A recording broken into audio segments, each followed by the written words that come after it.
네, 더밀크의 혁신원정대 STK 2025 라이브 방송 찾아주신 여러분들 대단히 환영합니다. 저는 오늘도 사회를 맡은 더밀크의 권순우 기자입니다. 저희 혁신원정대 어제에 이어서 오늘도 스마트테크 코리아 2025 현장에 나와 있습니다. 어제보다 더 많은 분들 박람회장 찾아주신 것 같은데요. 그만큼 다양한 기업들의 혁신 그리고 미래 먹거리를 향한 도전들 경험할 수 있기 때문이 아닐까 싶습니다. 어제 라이브 방송에서는 STK 2025에 참가한 기업들 탐방해보는 시간 가졌습니다. 오늘은 AI, 로보틱스 5대 트렌드, STK 2025에서 본 미래를 주제로 올 상반기 저희 혁신원정대를 통해서 얻은 핵심 인사이트, 트렌드 정해드리도록 하겠습니다.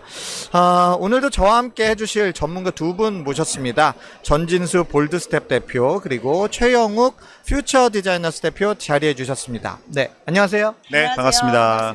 두 분 어제도 뵙고 오늘도 네. 뵈니까 참 반갑습니다. 네. 반갑습니다. 저희가 방송 시작을 했다가 다시 새롭게 시작하는 요 생방의 묘미를 또 경험하지 우리 그랬나요? 않았습니까? 네. 네. 저만 알고 있는. 네, 미처 못 느꼈습니다. 네, 알겠습니다. 어저께 저희 이제 회의를 하고 밤 늦게 들어갔잖아요. 네. 밤 늦게 전진수 대표님께서 카톡을 보내주셨어요. 오늘도 방송에서 꼭 메타버스의 어머니 말고 메타버스의 언니로 해달라. 메타버스 엄니? 네. 네. 최혁 대표님 개그는 제가 도대체 이해를 할 수가 없어요. 어쨌든 오늘도 메타버스의 언니 우리 전진수 대표님 그리고 최혁 대표님과 함께 방송 시작해 보도록 하겠습니다. 저희가 올 1월 CES를 다 같이 갔다 왔고 네. 또 뭐 MWC라든가 사우스 바이 사우스웨스트 그리고 엔비디아 GTC까지 다양한 컨퍼런스 현장 뭐 미국 스페인까지 다양한 컨퍼런스 현장 다녀왔는데 혁신원정대를 직접 발로 뛰면서 기술 혁신 현장 저희가 눈으로 확인을 했습니다. 올 상반기 어떤 그런 변화의 속도나 파괴력 면에서 가장 두드러진 산업 분야 어디였다고 보십니까, 두 분? 저는 뭐 무엇보다도 AI가 아닐까 싶습니다. 네. 작년 재작년 AI가 굉장히 화두였는데 그 단순히 그냥 AI가 기술적으로만 발달한 게 아니라 올해 초부터 더 가속화가 되면서 이제 곳곳의 산업과 일상으로 스며드는 모습을 진짜 진정으로 느낄 수 있는 올해가 아니었나 싶습니다. 네, 최 대표님 어떻게 느끼셨어요? 저도 사실은 이제 혁신원정대 제가 올해 이제 CS를 라스베가스 갔다 왔고, 그 다음 달 바로 이제 바르셀로나 MWC 갔고, GTC랑 사우스 바이 사우스에서 이제 온라인으로 제가 참가를 했고, 이제 오늘 우리 한국에서 열리는 STX까지 왔잖아요. STK까지.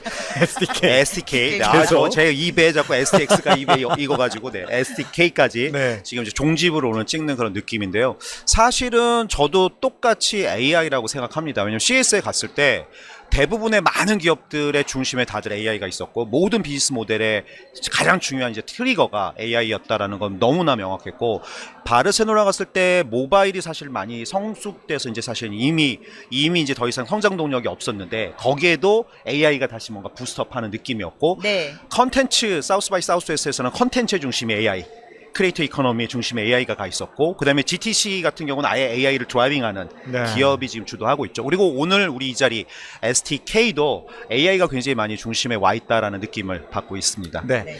그래서 저희가 상반기 우리 혁신원정대 활동을 총 정리하는 이런 마음으로 혁신원정대 활동을 통해서 확인한 AI와 로보틱스의 글로벌 5대 트렌드를 준비를 하지 않았습니까? 네. 오늘 지금부터 하나씩 이야기 나눠보도록 할 텐데 기대해 주셔도 좋을 것 같습니다. 네, 혁신원정대가 찾은 첫 번째 트렌드 바로 휴머노이드 로봇의 상용화 가속화입니다. 글로벌 빅테크 기업들 휴머노이드 로봇 경쟁 계속하고 있잖아요. 또 피지컬 AI, 휴머노이드, 챗GPT 모먼트가 오고 있다는 그런 이야기도 나오고 있고, 국내에서도 산업부가 AI 자율 실험실 또 휴머노이드 기술 혁신 센터를 구축하겠다, 이런 사업을 하겠다라고 발표를 하기도 했습니다. 최 대표님, 최근에 피겨나 뭐 테슬라나 생츄어리 같은 다양한 기업들이 이제 휴머노이드 로봇을 실증하고 있습니다. 지금 시점에서 이 휴머노이드 로봇이 상용화 단계로 진입했다라고 이렇게 볼 수 있는 겁니까? 사실 굉장히 가까이 다가왔다라고 볼 수 있죠. 왜 그러냐면 실제로 휴머노이드가 로봇 기술 중에서는 가장 복잡도가 있고 어렵습니다. 그래서 과거에 우리 한 10여 년, 20년간의 로봇 산업에서 굳이 우리가 휴머노이드가 필요하냐, 그 목적에 맞는 로봇 팔, 뭐 로봇 배달 로봇, 뭐 바퀴 달린 로봇, 뭐 이런 것들이 그동안 주로 버티컬에서 굉장히 빠르게 발전을 해왔는데 이것도 사실 AI와 관련이 있습니다. 엔비디아가 주도하는 AI의 발전과 GPU의 발전이 지금 굉장히 빠른 속도로 이 휴머노이드 산업의 약간 이네이블러로 동작을 하고 있으면서 굉장히 많은 기업들이 갑자기 이제 똑똑해진 휴머노이드를 들고 나오는 거죠. 비단 여기는 뭐 아까 말씀하신 피규어나 옵티머스 같은 미국 회사만 있는 것이 아니고 이 지금 뭐 중국 회사들, 뭐 유니트리라든가 유비텍 같은 어마어마하게 많은 중국 회사들이 함께 참전을 하면서 정말 휴머노이드의 춘추전국 시대가 열렸다 이런 느낌이 들고, 이미 중국 회사들은 팔고 있습니다. 16,000불짜리 유니트리 지원 같은 걸 실제로 판매를 하고 있어서 중국에서 열렸던 뭐 마라톤이나 이런 대회에 보면 이제 그거 사가지고 네. 자기가 튜닝해갖고 참가한 그런 사람들도 있을 정도로 저는 굉장히 지금 빠르게 확산되고 있는 우리가 그 초기에 우리가 서 있다 이렇게 생각을 하고 있습니다. 네. 그런데 저는 이렇게 뉴스를 늘 팔로우를 하고 있다 보니까 이 휴머노이드 로봇이 계속 이렇게 발전은 해왔지만 요 근래 들어서 갑자기 훅 치고 올라온 것 같은 약간 이런 느낌을 많이 받습니다. 이렇게 이 휴머노이드 로봇이 상용화가 속도를 내고 있는 배경은 물론 AI가 있겠지만 그런 배경들 좀 더 구체적으로 설명 좀 부탁드릴게요, 전 대표님. 네. 제가 볼 때는 그 AI가 사실 기존에는 이제 뭐 챗GPT라든지 뭐 비전 AI 뭐 이런 것들이 주로 이제 중심에서 산업 중심에 있었다고 하면은 최근에 와서 휴머노이드 로봇이라든지 지금 갑자기 이제 올해 초부터 젠슨왕이 CES에서 피지컬 AI를 이야기하면서 급부상 됐잖아요. 네. 근데 그렇게 된 이유를 좀 돌이켜 보면은 기존에 이제 하나씩 뭐 센서 기술이라든지 뭐 액추에이터 뭐 그다음 비전 기술, 뭐 당연히 라이다나 카메라를 조합한 뭐 슬램 기술, 그 실시간으로 공간의 맵을 만드는 이런 기술들이 각각이 굉장히 다 어려웠었던 것 같아요. 하나하나가 다 어려운 기술이고 그걸 가지고 조합을 해서 또 로봇에다가 장착을 시킨 다음에 로봇이 명령어를 알아들은 다음에 움직이게 하는 그 일련의 과정들이 굉장히 복잡했는데 이제 젠슨왕이 그 그룹 N1이라고 네. 플랫폼을 발표를 하고 실제로 그 플랫폼을 오픈 소스로 다 열었거든요. 개발자들이 쓸 수 있게. 그런데 그 플랫폼을 기본적으로 로봇이 쓸 수 있는 파운데이션 모델을 만들고 그 엔진 학습된 그 AI를 로봇에 탑재를 한 다음에 그 현장에서 이제 파인 튜닝을 시켜서 다시 고도화시키고 여러 로봇들이 학습한 걸 같이 클라우드로 올려서 하는 이 전체적인 파이프라인을 만들어서 오픈을 한 게 저는 좀 그 트리거가 되지 않았나라고 생각을 합니다. 왜냐면은 그 각각의 기존에는 그 업체들이 직접 다 하나씩 만들었어야 되고 이걸 하나씩 조합을 하는 과정에서 내가 잘하는 것도 있지만 남이 잘하는 걸 가져다 붙일 때마다 굉장히 많은 오버헤드가 있었는데 이게 어느 정도 오픈되는 플랫폼으로 이제 엔비디아가 제공을 하고 그걸 가져다가 제조를 잘하는 중국 기업들이 또 적극적으로 도입을 하게 되면서 어느 정도 이제 자기 공간에 맞게 최적화를 하다 보니 이제 조금 더 진입 장벽이 내려갔고 그렇게 되면서 좀 상향 평준화가 되고 있지 않나라고 생각을 하고 있습니다. 전 대표님, 우리 STK에서 B홀 가보셨잖아요. 네. 조금 로봇 전시 저도 가봤는데 여러 기업들이 있었는데 어떤 기업의 전시 좀 인상적이었다 이런 기업 있었나요? 아, 저는 사실 그 유니트리 로봇이 네. 그 워낙 지금 미디어에서 저희가 많이 봤었잖아요. 네, 많이 네, 네. 봤었는데 그 현장에서 보니까 정말 더 귀엽고 잘 움직이고 또 사람들이 많이 반응을 보여줬고 네, 네. 그다음에 이 유니트리 로봇을 그냥 그 로봇을 판매하는 그 회사 말고 다른 회사들도 여기 저기 있는 이제 한국의 그 AI 회사 마음 AI나 이런 데 가도 유니트리 로봇을 가져다가 자기의 그 AI 기능을 집어넣어서 응용을 만들어내고 있는 여러 가지 그런 케이스들을 보면서 아, 로봇이 그냥 독단적으로 한 회사의 전유물이 아니라 여러 회사들한테 나눠져서 플랫폼화 시키고 있는 과정들이 굉장히 인상 깊었습니다. 네. 네. 우리 대표님 보신 거 네, 저 같은 경우는 아까 이제 두 개의 질문을 조금 조합을 해서 다시 한번 좀 말씀을 좀 드려보고 싶은데, 그러니까 유니트리 같은 로봇 회사가 사실 중국 회사잖아요. 그러니까 지금은 미국과 중국이 만나면서 굉장히 큰 시너지를 만들고 있는 시장이라고 저는 봅니다. 그러니까 엔비디아가 GPU라든가 또는 아이작심이나 아까 말씀 그룹 같은 여러 가지 기술들을 지금 공개를 하고 그로 인해서 굉장히 빠르게 트레이닝을 시킨 로봇들을 실제 실용화, 그러니까 현실화를 시킬 수 있고 그걸 통해서 제조 기술이 발달한 중국이 이제 다양하게 지금 로봇을 만들어내고 있는데 그런 관점에서 첫 번째는 어쨌건 엔비디아가 만드는 그러니까 인공지능의 발전과 함께 엔비디아가 만드는 그 컴퓨팅 파워의 발전이 지금 이 휴머노이드 산업을 엄청나게 지금 가속하고 있다는 게 첫 번째라고 보고요.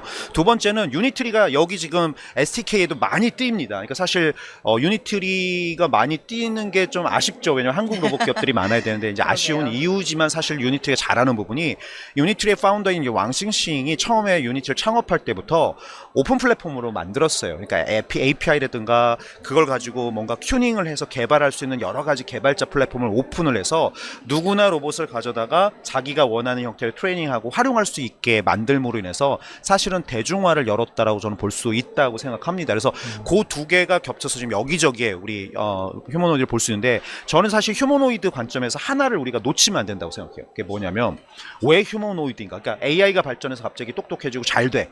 그리고 중국의 제조 기술 덕분에 값싸게 만들 수 있어. 그거는 사실은 이제 결과인 거고 네. 그 기저에 그러면 그걸 왜 만들어야 돼? 우리 로봇 팔만 있으면 돼. 바퀴가 있는 로봇도 괜찮아라고 했었는데 갑자기 쏟아져 나오기 시작해요. 저는 거기에 우리의 굉장히 큰 문제의식이 있다고 생각합니다. 그건 한국도 미국도 중국도 다 갖고 있는 문제인데요. 뭐냐면 생산 가능 인구가 줄고 있어요. 일할 사람이 없어지고 있어요. 그래서 그 자리를 대체하기 위해서는 결국 로봇이 필요한데 그러려면 사실은 지금 우리가 앉아있는 책상이나 의자 사람을 위해서 만들어진 거잖아요. 그러니까 휴머노이드의 가장 중요한 휴먼 스케일 휴머노이드의 핵심은 사람과 똑같은 형태 똑같은 스케일로 사람을 위해서 만들어진 모든 도구를 로봇이 쓸 수 있는 거죠. 그러니까 일상생활에 들어오기에는 가장 중요한 폼팩터다.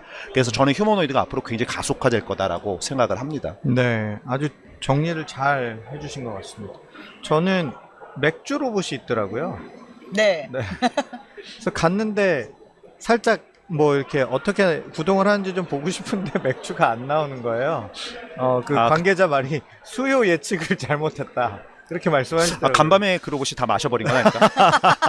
취해서. 네, 확인을 다시 한번 해보도록 하겠습니다. 네, 어저께 테크콘 행사도 여기 현장에서 열렸어요. 그 컨퍼런스 행사가 한재건 교수, 우리나라의 로봇 분야 권위자시잖아요.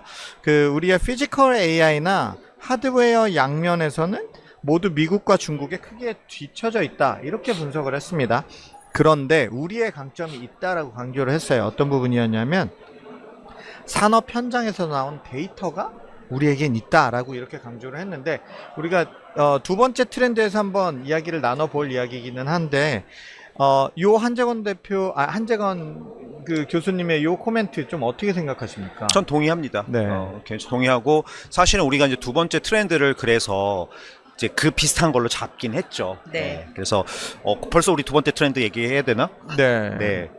시간이 지금 해도 돼요? 네, 해도 됩니다. 네, 네, 네. 바로 넘어가셔도 됩니다. 우리 이제 두 번째 트렌드로 잡은 게 사실은 AI 제조와 전통 산업의 게임 체인저다. 네. AI가 게임 체인저가 되고 있다라고 우리가 정했잖아요.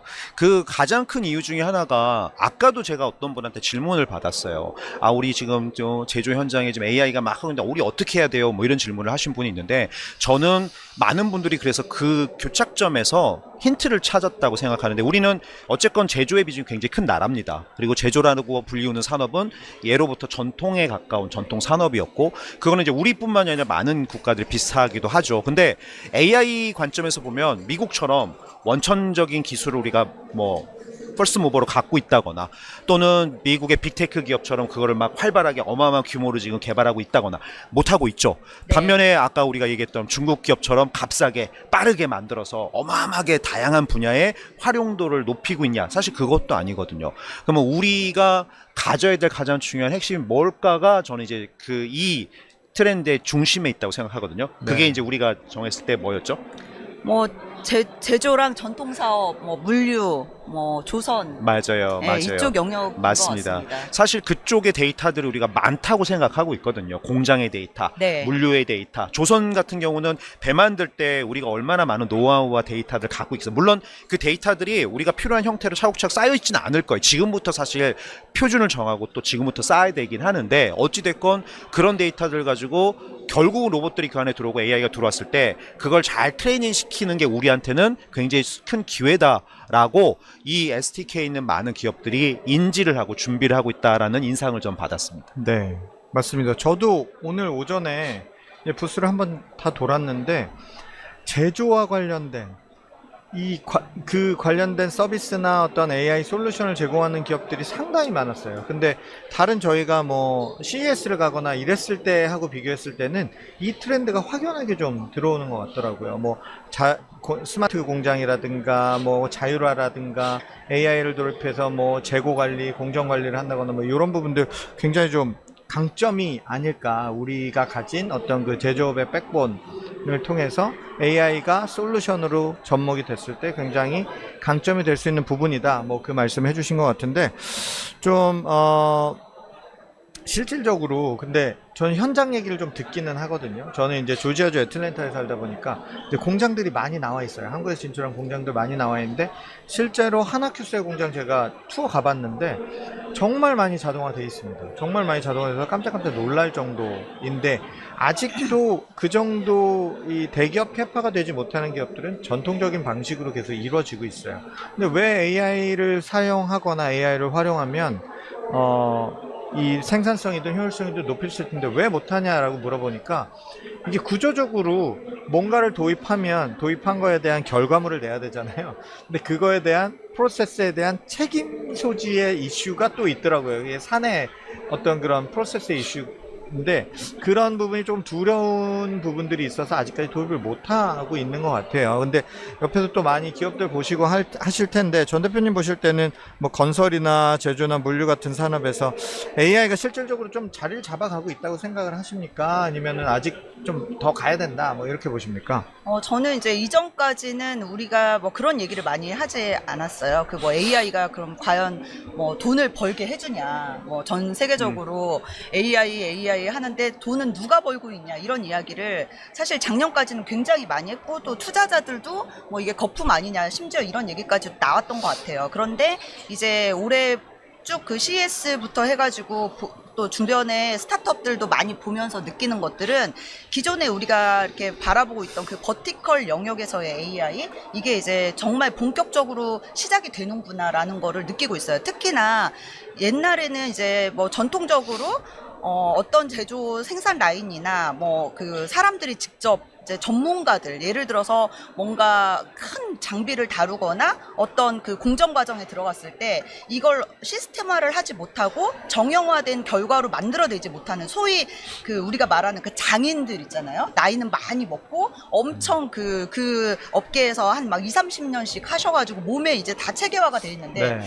이거를 후배들한테 넘겨주지 못하는 어떻게 해야 될지 고민이 많은 이런 분들이 이제 AI를 통해서 그 과정을 잘 학습을 시켜서 그 후배들이 이제 젊은 친구들이 그쪽에 와서 배울 때 시스템에 의해서 배울 수 있게 하는 이런 교육적인 측면에서도 좀 효과가 있는 것 같고 그 다음에 이제 아무래도 이제 제조업체나 이런 쪽은 안전이 엄청 중요하잖아요. 네, 근데 안전이 중요하고 뭐 아무리 강조를 해도 가끔씩 거기서 사고가 난단 말이에요. 네. 근데 사고가 나는 그러한 상황들을 AI가 계속 카메라로 모니터링을 하고 있다가 그런 상황이 발생하지 않게 미리 디텍션을 해주는 거예요. 예를 들어서 뭐 안전모 같은 걸 쓰지 않고 갔을 때 이제 워닝을 미리 사전에 준다든지 그 안전 지역에 들어가면 안 되는 그런 그 코너 케이스 그런 쪽에 사람이 진입하려고 할 때 이제 사이렌을 울려가지고 못 가게 한다든지 이런 것들이 이미 다 도입이 되고 있는 걸 보고서 아 굉장히 중요하다. 그리고 특히나 대형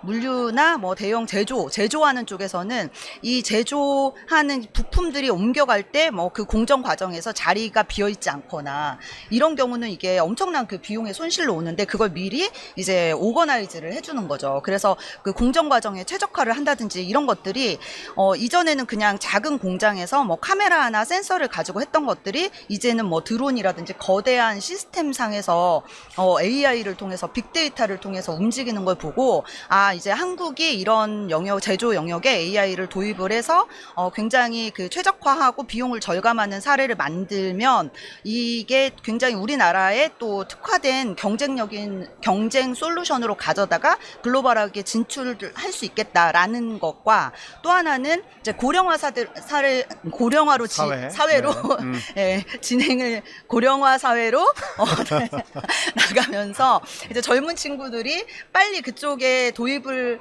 배우고 싶을 때 그런 친구들한테도 전수할 수 있는 이런 두 가지 측면에서 효과가 있다라고 보고 있습니다. 네. 전 대표님 아까 이 질문 들었을 때 뭐 얘기하지 이러셨는데 이걸 이렇게 길게 풀어내신다고요? 그래서 미리 주지 말라고 그랬잖아요. 준비 안 되니까요.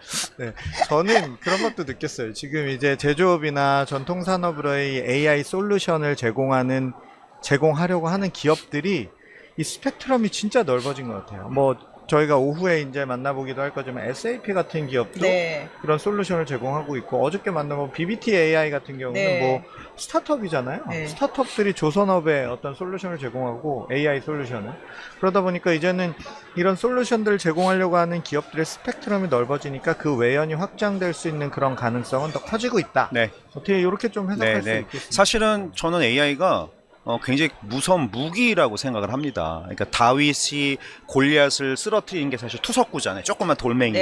그 돌멩이가 저는 AI라고 생각을 하는 거예요. 그래서 이게 양면성이 있는데 지금 얘기한 것처럼 이제 건설이라든가 제조 현장에 대기업들, 전통기업들이 우리 많잖아요. 이 기업들이 살아남기 위해서도 이 무기를 채용하고 잘 활용해야 되지만 반대로 이렇게 리지드한 전통 시장에 돌팔매질을 통해서 완전히 파괴하고 새로운 플레이어들이 또 들어올 수 있는 방법도 또 AI입니다. 그래서 이 두 가지가 지금 공존하고 있기 때문에 누가 어떻게 이 시장을 먼저 드라이빙하고 도전하느냐가 굉장히 큰 결과적 차이를 만들 수 있어서 전 모두에게 굉장히 중요한 지금 모멘트가 아닌가라고 생각을 하고 있어요. 네. 최 대표님 그러면 앞으로 이 제조뿐만이 아니라 산업 전반의 AX 좀 어떻게 설계하고 대응해 나가야 될지 이 방향성에 대한 고민들이 많으실 것 같아요. 그런 측면에서 좀 이야기해 주실 수 있는 것들이 있으실까요? 사실은 제가 이제 만나는 기업들의 CEO들이 대부분 다들 고민을 하고 있습니다. 근데 쉽지는 않죠. 왜냐하면 본인도 뭘 해야 될지 몰라 아직. 그래서 일단 빨리 해 뭐 이렇게 얘기를 하고 있는데 이게 약간 뭐랑 지금 비슷하냐면 한 15년 20년 전에 디지털 트랜스포메이션 막 처음 얘기 나올 때 야 우리 뭐 해야 돼 어떻게 해야 돼 이러면서 막 우왕좌왕하던 때랑 지금 사실 대단히 유사한 형태라고 좀 볼 수 있는데 결국은 핵심은 문화적으로 인식을 바꾸는 게 가장 중요하거든요. 그러니까 AI가 더 이상 우리가 피할 수 없는 진짜 우리가 마주해야 될 미래잖아요. 그러니까 그 미래에 대해서 인식과 그것들을 수용하고 그것들을 적극적으로 받아들일 수 있는 긍정적인 마인드가 먼저 탑재가 돼야 그 다음에 뭔가를 할 수 있는데 이제 그게 저는 첫 번째라고 보고요. 두 번째는 결국은 그것을 베이스로 해서 목표의식이 되게 중요하다고 생각합니다. 그냥 AI 써 이게 아니라 고객의 어떤 문제를 풀어야겠다. 고객에게 이런 가치를 만들어 줘야겠다라고 하는 명확한 미션이 먼저 정의가 돼야 될 거고요. 그 정의를 풀기 위한 도구로서 AI가 도입이 되고 AI에 대한 고민이 시작이 된다면 저는 굉장히 파괴적인 뭔가 솔루션이 만들어질 수 있다라고 보는데 지금은 약간 이런 느낌이에요. 무조건 AI 해. 그러니까 목표 뭘 해야 돼 이게 정확하게 없는 상황에서. 뭐 하지? 네네. 근데 대부분 많은 그 역사 속에서 비슷한 현상들이 그동안 반복이 되어 왔는데 그런 관점에서 조금 더 슬기롭게 시간이 좀 걸리더라도 늦었다고 하기보다는 올바른 방향으로 가는 게 중요하니까 그런 고민들을 지금부터 차근차근 해 나가면서 경험을 쌓고 인식을 바꾸고 긍정적으로 어떻게 바꿔볼까 어떻게 사용해볼까를 생각해 본다면 저는 그 방향은 결국 그 기업이 만들어낼 수 있다고 생각합니다. 네. 대표님 말씀에 제가 너무너무 공감하는 게 요즘에 스타트업 대표님들이 그런 얘기 많이 하시더라고요. 나는 이런 비즈니스를 하고 있어요. 그런데 여기에 AI를 어떻게든 넣어야 될 것 같아. 그래서 자기가 AI를 공부를 하고 있대요. 근데 공부를 하면서 몇 달씩을 시간을 보내는 거예요. 스타트업의 가장 중요한 것 중에 하나가 진짜 시간이잖아요. 시간. 그래서 지금은 오히려 목적 기반으로 어디에 어떻게 내가 AI를 써야 될지를 조금 더 신경을 써야 되는 시기가 아닌가라는 생각을 대표님 말씀 듣고 생각해 봤습니다. 네, 좋은 인사이트 감사드립니다. 그러면 이제 세 번째 트렌드로 넘어가 보도록 하겠습니다. 세 번째 트렌드 우리 전 대표님 소개해 주시죠. 네, 세 번째 트렌드는 네, 준비 안 하고 계세요. 네, 세 번째 트렌드는 이게 라이브니까 이런 네, 일이 있군요. 네. 네. AI 인프라 프레임에 대한 다양성이 열렸다. 열렸다입니다. 네. 저희가 이제 이 부분을 세 번째 트렌드로 뽑은 이유 중에 하나는 기존에는 AI로 학습을 시키고 뭔가 하려고 하면은 GPU가 없어서 우리는 GPU를 사려고 주문하는데 줄을 서야 돼서 이런 얘기를 정말 많이 들었어요. 그랬는데 이제 최근에 올해 굉장한 사건이 있었잖아요. 그 중국의 딥시크의 출연. 딥식의 출연이죠. 그래서 딥식의 출연을 하게 되면서 아니 이전에는 GPU가 없어서 훈련을 못한다 이런 얘기를 했는데 그게 아니었네. 작은 그 GPU를 가지고도 훈련을 시킬 수가 있다라는 이야기가 되기 시작하면서 굉장히 그 AI를 하시는 분들이 기존의 프레임에서 좀 빠져나온 것 같아요. 그리고 이제 클라우드 기반의 GPU도 쓰고 뭐 온프레임으로 만들어서 하기도 하지만 실제로 엣지 AI라고 맞아요. 해서 그 근처에다가 AI를 가져다 놓고 거기에서 이제 엣지 기반으로 훈련을 시켜서 뭐 그 반응을 본다든지 아니면은 이제 온 디바이스 AI 디바이스를 추론하는 영역을 굉장히 최적화를 시켜서 디바이스 안에서 돌리는 이런 형태로 다른 형태의 형태의 AI 엔진들이 나오고 있다라는 거를 저희가 세 번째로 네. 뽑았고요. 실제로 저희가 기업들하고 이야기를 해보고 이제 현장에서 인터뷰를 해보니까 기존에는 그냥 GPU 기반으로 돌아가던 것들이 이제는 온 디바이스로 다 최대한 분산을 시켜서 네트워크가 끊긴 환경에서도 돌릴 수 있게 최적화를 조금씩 더 강화하고 있다라는 관점에서 이 부분을 저희가 중요한 트렌드로 뽑았습니다. 네. 네. 전 사실 여기에 대단히 중요한 좀 전제가 뭐냐면 인식의 전환이라고 생각을 해요. 그동안은 아까 말씀하셨던 야 우리 한국에 GPU 몇 장 있어? 뭐 이러면서 야 GPU가 우리 2,000장밖에 없어? 이러면서 야 남들은 뭐 몇십만 장 있다 그러는데 이거 우리가 어떻게 AI를 따라가? 이런 사실은 논의들을 많이 했었거든요. 그 얘기는 결국 뭐냐면 AI를 주도하기 위해서는 결국 비용 굉장히 많은 비용을 투자해서 선제적으로 뭔가를 해야 된다라고 하는 인식이 있었고 그걸 위해서 굉장히 파워풀한 GPU도 필요했고 그리고 대단히 많은 데이터도 필요했고 그걸 위해서 또 데이터 센터 돌리려면 어마어마한 전기와 에너지를 또 소비를 해야 되고 그러니까 결국은 굉장히 큰 거인의 전쟁으로만 우리는 AI를 인식하고 있었는데 네. 그러다 보니 작은 회사들 또는 그걸 정말 도입을 하고 싶은데 비용적으로 좀 어려운 회사들은 꿈도 꾸지 못했고 야 이거 어떻게 해야 되지 이러고 있었는데 그것의 인식을 깬 이제 딥식이 등장을 한 거죠. 그렇게 비싸거나 그렇게 성능 좋은 게 있지 않더라도 할 수는 있네 라고 하는 게 이제 올 초에 있었던 현상이라고 하면 여기 지금 STK에도 보면 여러 지금 AI 스타트업들인데 그 중에 많은 기업들이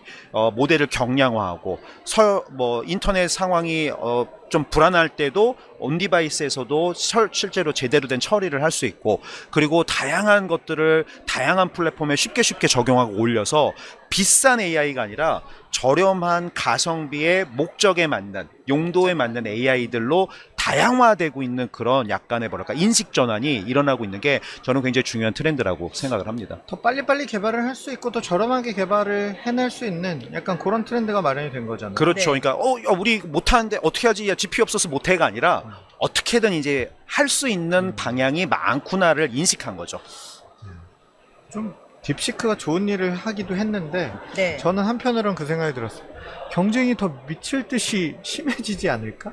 이 생각이 또 들기도 네네. 하고. 근데 그건 딥식과 상관없이 경쟁은 지금 이미 굉장히 심합니다. 네. 근데 오히려 전 좋다고 생각하는 게 딥식이 사실은 그렇게 해놓고 오픈소스를 풀었단 말이에요. 그러니까 그걸 가져다가 물론 그게 완벽한 그런 어떤 오픈소스는 아니지만 거기에서 시작되는 수많은 시도들이 있을 수 있고 그 얘기는 결국 뭐와 같냐면 우리가 에베레스트 정상을 등반할 때 굉장히 어렵잖아요. 8,848m 올라가는 게. 근데 언제부턴가 굉장히 많은 등반이 성공을 하는데 그 이유가 뭐냐면 중간에 베이스 스테이션 만들어 놓고 올라가기 시작하니까 베이스 캠프 만들어 놓고 그때부터는 사실 이제 정상 등반이 쉬워진 거예요.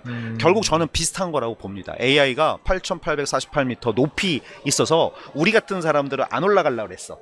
근데 이제는 베이스 캠프 치고 올라갈 수 있는 거예요. 그러니까 굉장히 많은 시도들과 실제로 다양한 성공 또는 시도 뭐 여러 다양한 뭔가가 만들어질 수 있어서 저는 그 부분이 굉장히 중요한 트렌드가 될 것이다라고 생각을 합니다. 앞으로의 전망도 좀 살짝 이야기해 주시면 좋을 것 같습니다. 네. 네. 절 보고 얘기하는 건가요? 여기 뭐 네, 저 아무나.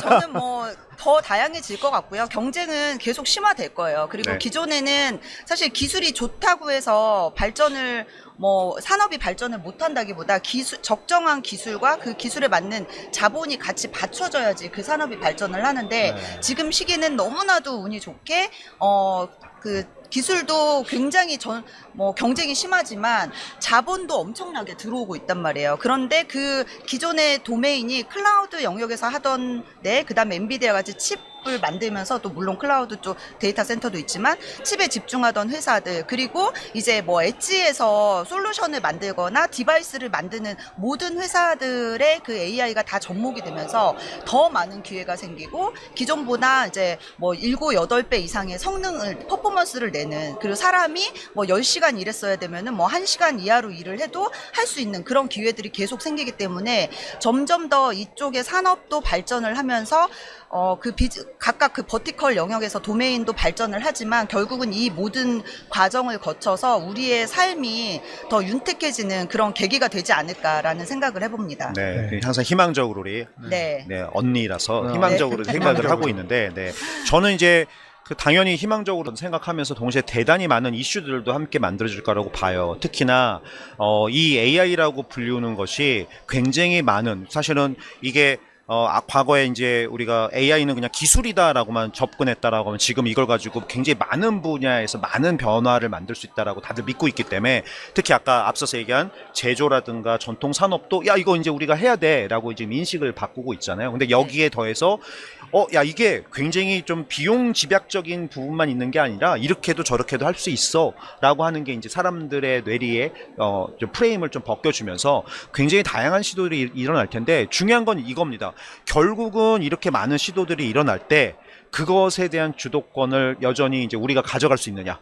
왜냐하면 이게 다양한 시도들을 이 안에서 만들어내야 되거든요. 그러면 이 다양한 시도는 결국 한 번도 만들어보지 못했던 새로운 형태의 비즈니스 모델이라든가 또는 다양한 어떤 한 번도 보여지지 않았던 형태의 뭔가 아웃풋이 나올 텐데 그걸 우리 사회가 사실은 잘 받아들이고 그것에 대해서 규제적인 관점이 아니라 뭔가 수용을 통해서 그 다음 단계로 갈 수 있게 계속 그 마중물로 삼을 수 있는 어떤 그 토대가 있어야 될 텐데 이제 그런 부분이 어쩌면 좀 우리한테 대단히 중요한 좀 질문이 될 수 있을 것 같아요. 네. 네. 저도 뭐 비슷한 관점에서 뭐 고민하는 포인트를 좀 말씀을 드리면 어쨌든 결국 그 솔루션을 만들어서 고객한테 딜리버리를 할 때 그 안에 들어가는 여러 가지 컴포넌트나 뭐 소프트웨어, 하드웨어 요소들이 있을 텐데 기존에 이제 뭐 제가 삼성전자에서 뭐 스마트폰을 만들거나 할 때도 보면 그 안에 들어가는 여러 가지 부품들을 다 직접 다 하지는 않거든요. 뭐 당연히 퀄컴 칩 가져다 쓰고 뭐 센서도 가져다 쓰고 근데 결국 그 안에 부품들이 남의 거라고 해서 이 솔루션이 남의 거는 아닌 거죠.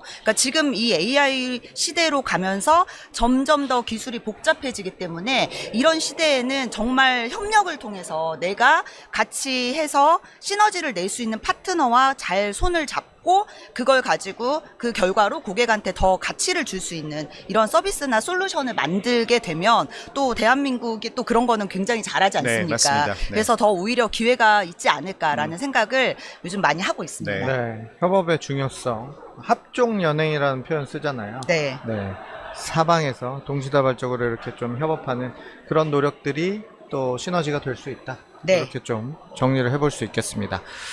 네, 세 번째 트렌드까지 벌써 살펴봤어요. 네 번째 트렌드로 넘어가 보도록 하겠습니다. 네 번째 트렌드는 진짜 도구가 된 AI 일상의 도구가 되다라는 네. 그런 주제로 이제 이야기를 나눠볼 텐데 저는 최근에 이 트렌드를 진짜 몸소 체험을 했습니다. 뭐였냐면 며칠 전에 저 이제 미국에 있다 오랜만에 이제 부모님이랑 같이 이제 있는데 아버지랑 이야기를 나눌 기회가 있었는데 70대 초반이세요 아버지가. 야, 나 챗GPT 좀 알려줘 이러시더라고요. 그래서 챗GPT 들어가서 뭐 사용법을 좀 알려드렸어요. 영문으로 이메일 작성하는 거 보여드리고 뭐 내용 정리하는 거 보여드렸더니 진짜 깜짝 놀라시는 거예요. 어떻게 이렇게 빨리 되냐. 근데 이 부분을 저희 이제 아버님 세대까지도 활용을 해야 되겠다라고 생각을 하시는 부분이 굉장히 일상으로 들어왔다라고 느껴지고, 그다음에 저희 어머님이 이제 지인분들이 지브리 스타일의 사진을 올려놓은 걸 보신 거예요. 이건 도대체 어떻게 만드는 거냐, 이거 만드는 것 좀 알려달라, 이렇게 물어보시더라고요. 그래서 진짜로 AI가 이제 뭐 어떤 형태든 AI를 활용하는 이런 부분들이 일상까지 이제 일상의 영역을 넘어왔다, 이제 이런 측면을 굉장히 네. 좀 깨달았는데, 네 번째 트렌드 선정하신 이유 제가 말씀드리기는 했지만 우리 최 대표님께서 한번 정리해 주시면 좋을 것 같습니다. 사실은 지금 말씀하신 게 전부라고 전 생각을 해요. 그만큼 이제 인식이 대중화된 거죠. 이거 나 새로운 건데 나 안 할래? 야, 기술이잖아, 난 몰라. 이게 아니고요. 관심을 갖기 시작했다라는 거죠. 근데 올해 CS 갔을 때도 제가 느꼈던 건데, 한 3, 4년 전만 해도 CS의 AI는 사실 좀 이렇게 드문드문 있었어요. 그러니까 AI 기업, AI로 뭐 맞아요. 했다고, 그러니까 다 AI 뭐 했다라고 막 앞쪽에 크게 AI를 써놨어. 근데 올해는 AI란 말이 거의 안 써 있었습니다. 그럼 뭐 AI가 없어졌냐가 아니라 그냥 AI는 디폴트가 돼버린 거죠. 모두가 AI를 가져다가 비즈니스 모델에 또는 애플리케이션에 자기들 서비스에 녹여놨다라는 거예요. 문제를 풀기 위해서. 그래서 이거는 더 이상 선택의 옵션이 아니라 그냥 무조건 가져다 써야 되고 굉장히 유용하게 쓸 수 있는 도구가 됐다라는 의미이기도 하고, 뭐 MWC도 마찬가지죠. 그 모바일 산업에서 다들 스마트폰 다 뭐라고 얘기하면 AI 폰이라고 얘기합니다. 그러니까 뭐 다른 거 다 필요 없어. 카메라 뭐 그냥 AI 폰. 그러니까 AI가 그 폰에서도 굉장히 중요한 중심이 가버렸고, 결국은 AI라고 하는 것이 지금 말씀하신 것처럼 이제 모든 사람들이 챗GPT 가지고 그냥 지브리 사진만 만드는 게 아니라 별거 다 하잖아요. 그리고 요즘은 놀라운 그 통계 자료들도 있어요. 뭐냐면 AI로 데이팅하는 사람들이 그렇게 많아요. AI랑 데이팅을 합니다. 어떻게 실제로. AI랑 데이트를 하는 네네. 뭐 미국의 회사들이 있습니다. AI 데이팅 앱을 만드는 회사들이 있는데, 수익성이 제일 높은 회사 탑5 안에 그 회사가 들어 있고요. 그리고 무료 모델에서는 이제 그냥 여사친, 돈을 내면 여친으로 바뀐다고.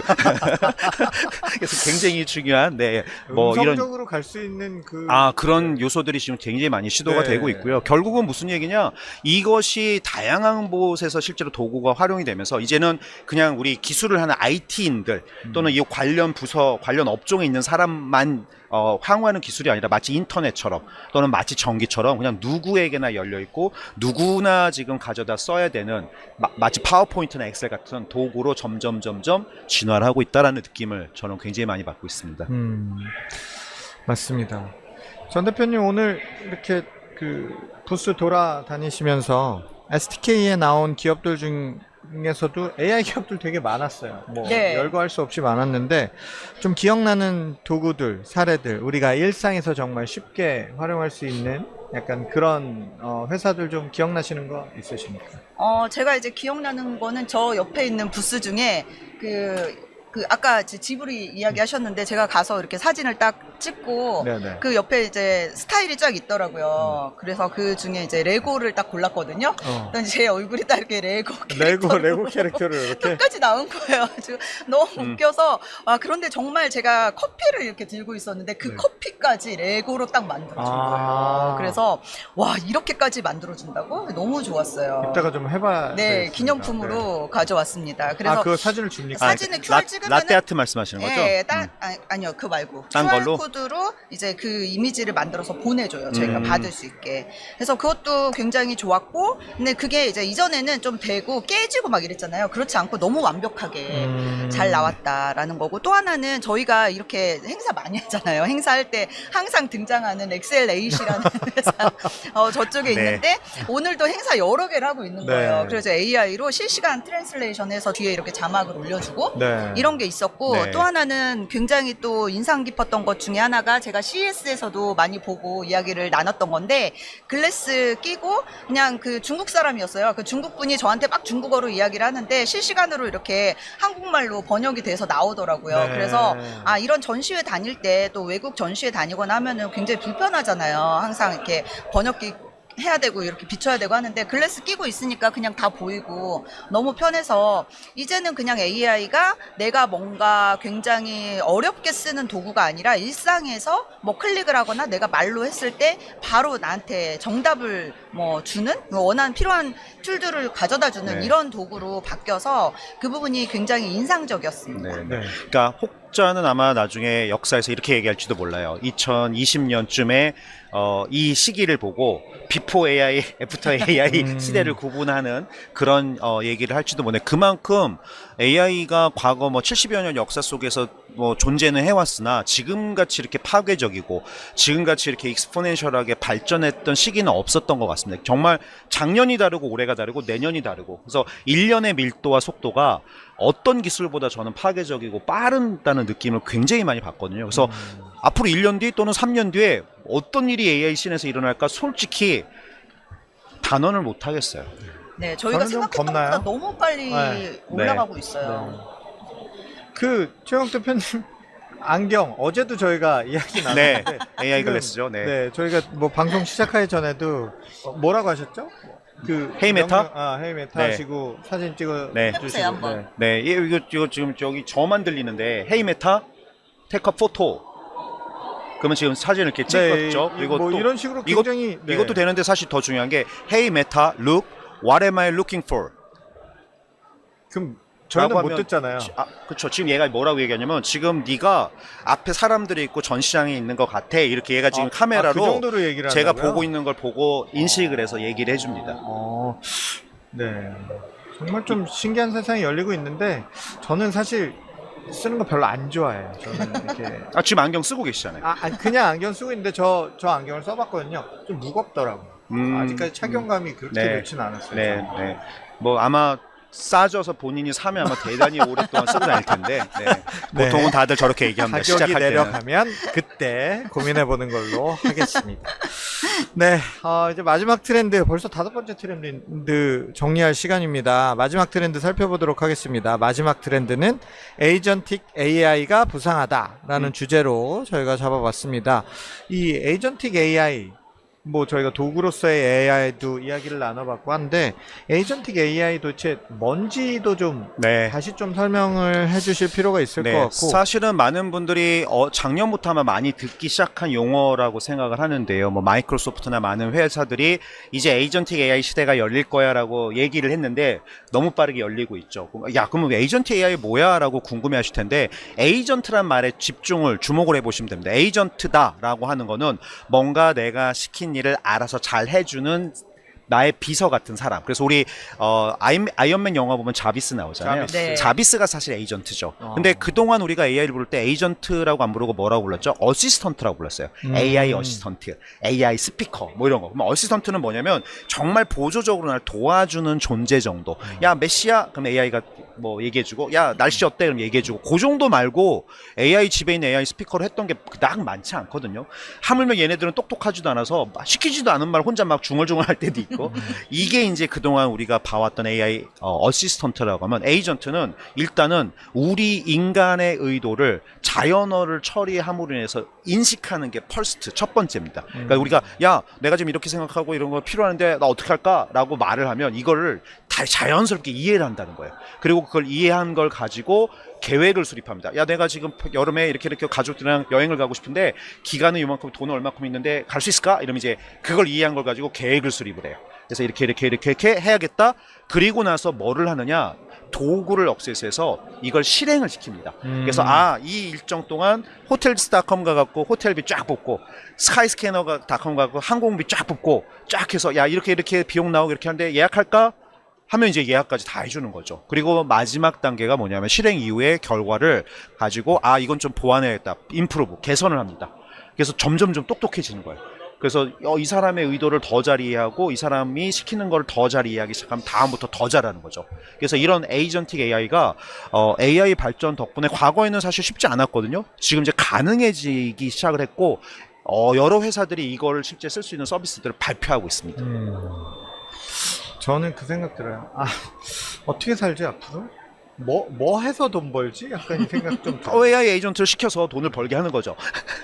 네. 야, 돈 벌어와. 일단 제가 대체될 수 있다는 거. 네, 그 생각이 좀 네. 들고. 네. 최근에 앞서 뭐 우리 최 대표님 말씀하셨다시피 빅테크 기업들 계속 경쟁 많이 하고 있지 않습니까? 에이전틱 AI 시대를 예고하면서 경쟁들이 이제 치열한데, 어떤 방식들, 어떤 기업들이 지금 어떤 서비스로 에이전틱 AI를 구현하려고 하는지 그 내용 우리 전 대표님 소개해 주시면 좋을 것 네, 같습니다. 뭐 뭐 워낙 그 유명한 회사들이죠. 얼마 전에 사실 가장 큰 화두가 됐던 회사가 있죠. 바로 이제 구글인데요. 구글이 얼마 전에 구글 I/O에서 맞아요. 네. 정말 너무너무 많은 거를 동시에 발표를 했고, 그것 때문에 사람들이 약간 한동안 그 구글 I/O 내용이 회자가 많이 됐었어요. 네, 맞습니다. 네. 구글이 처음에 뭐 챗GPT 나오고 오픈 AI가 빵 터뜨렸을 때는 완전 허둥지둥 되는 것 같은 그런 느낌이었고, 맞아요. 이 갈피를 못 잡고 막 헤매는 약간 그런 모습이었는데, 이번에 저희 그 박원익 기자 또 구글 I/O 갔다 왔는데, 그 CEO가 굉장히 안정감 있고 굉장히 자신감에 넘쳐서 약간 느긋한 모습이 됐다라고 이런 이 현장 분위기를 전해주더라고요. 그만큼 구글이 자신감을 되찾았다. 뭐 이렇게 좀 이야기를 하더라고요. 네, 뭐 구글 얘기가 잠깐 나왔으니까 이야기를 해보면은, 구글이 사실 챗GPT 나오고 나서 굉장히 시장에서 기대치에 못 미친다 이런 얘기를 엄청 한동안 꽤 오래 들었고, 그때 구글에 계신 분들이 제 지인들도 좀 많이 나왔어요. 나온 이유 중에 하나가 되게 구글이 느리다. 그리고 답답하다. 그리고 세상에 AI가 저렇게 막 활개를 치고 있는데 우리 회사는 아직도 열심히 안 쓰고 있다, 막 이런 얘기를 했는데, 그 당시에 그 시점에 이제 레드 플래그를 막 그 안에서 선언했죠. 올리면서 네. 이제 이 검색 시장이 위협을 받고 있다 하면서 진짜 열심히 했고, 그게 이제 최근에 와서 이제 빛을 발하고 있는 모양새인 것 같아요. 근데 그 중에 이제 에이전틱 AI가 나왔으니까 이제 이야기를 해보면, 이번에 발표했던 것 중에 저는 아무래도 이제 구글도 그렇고 다른 회사들도 다 준비를 하고 있지만, 저희가 무언가 검색을 하면 검색을 하고 그걸 검색한 목표를 찾고 그 찾은 걸 가지고서 또 뭐 대부분 또 쇼핑을 많이 하잖아요. 네. 저도 사실 그 온라인 쇼핑을 많이 하는 편인데, 할 때마다 정말 많은 시간을 써요. 이 쇼핑몰에 들어갔다 저기 쇼핑몰에 들어갔다. 많이 사시는 거 아니에요? 네, 많이 쓰는데 또 뭐 이렇게 해서 보면은 기존에 제가 생각했던 게 아니기도 하고, 그럼 뭐 반품도 하고, 굉장히 반품도 귀찮아서 안 하기도 하고 이러는데, 그 부분을 그 AI 에이전트가 다 자기가 알아서 검색을 하고 비교를 하고, 또 이 주인이 이 쓰는 고객이 원하는 거에 더 적합한 걸 가져다가, 심지어는 이제 결제까지 자동으로 해주는 그런 시스템으로 가고 있는, 그게 이제 거의 트렌드가 되고 있어서, 에이전틱 AI가 이제 일상화됐을 때 그 커머스의 경험이 완전히 바뀌게 될 것 같다라는 게 하나가 있고요.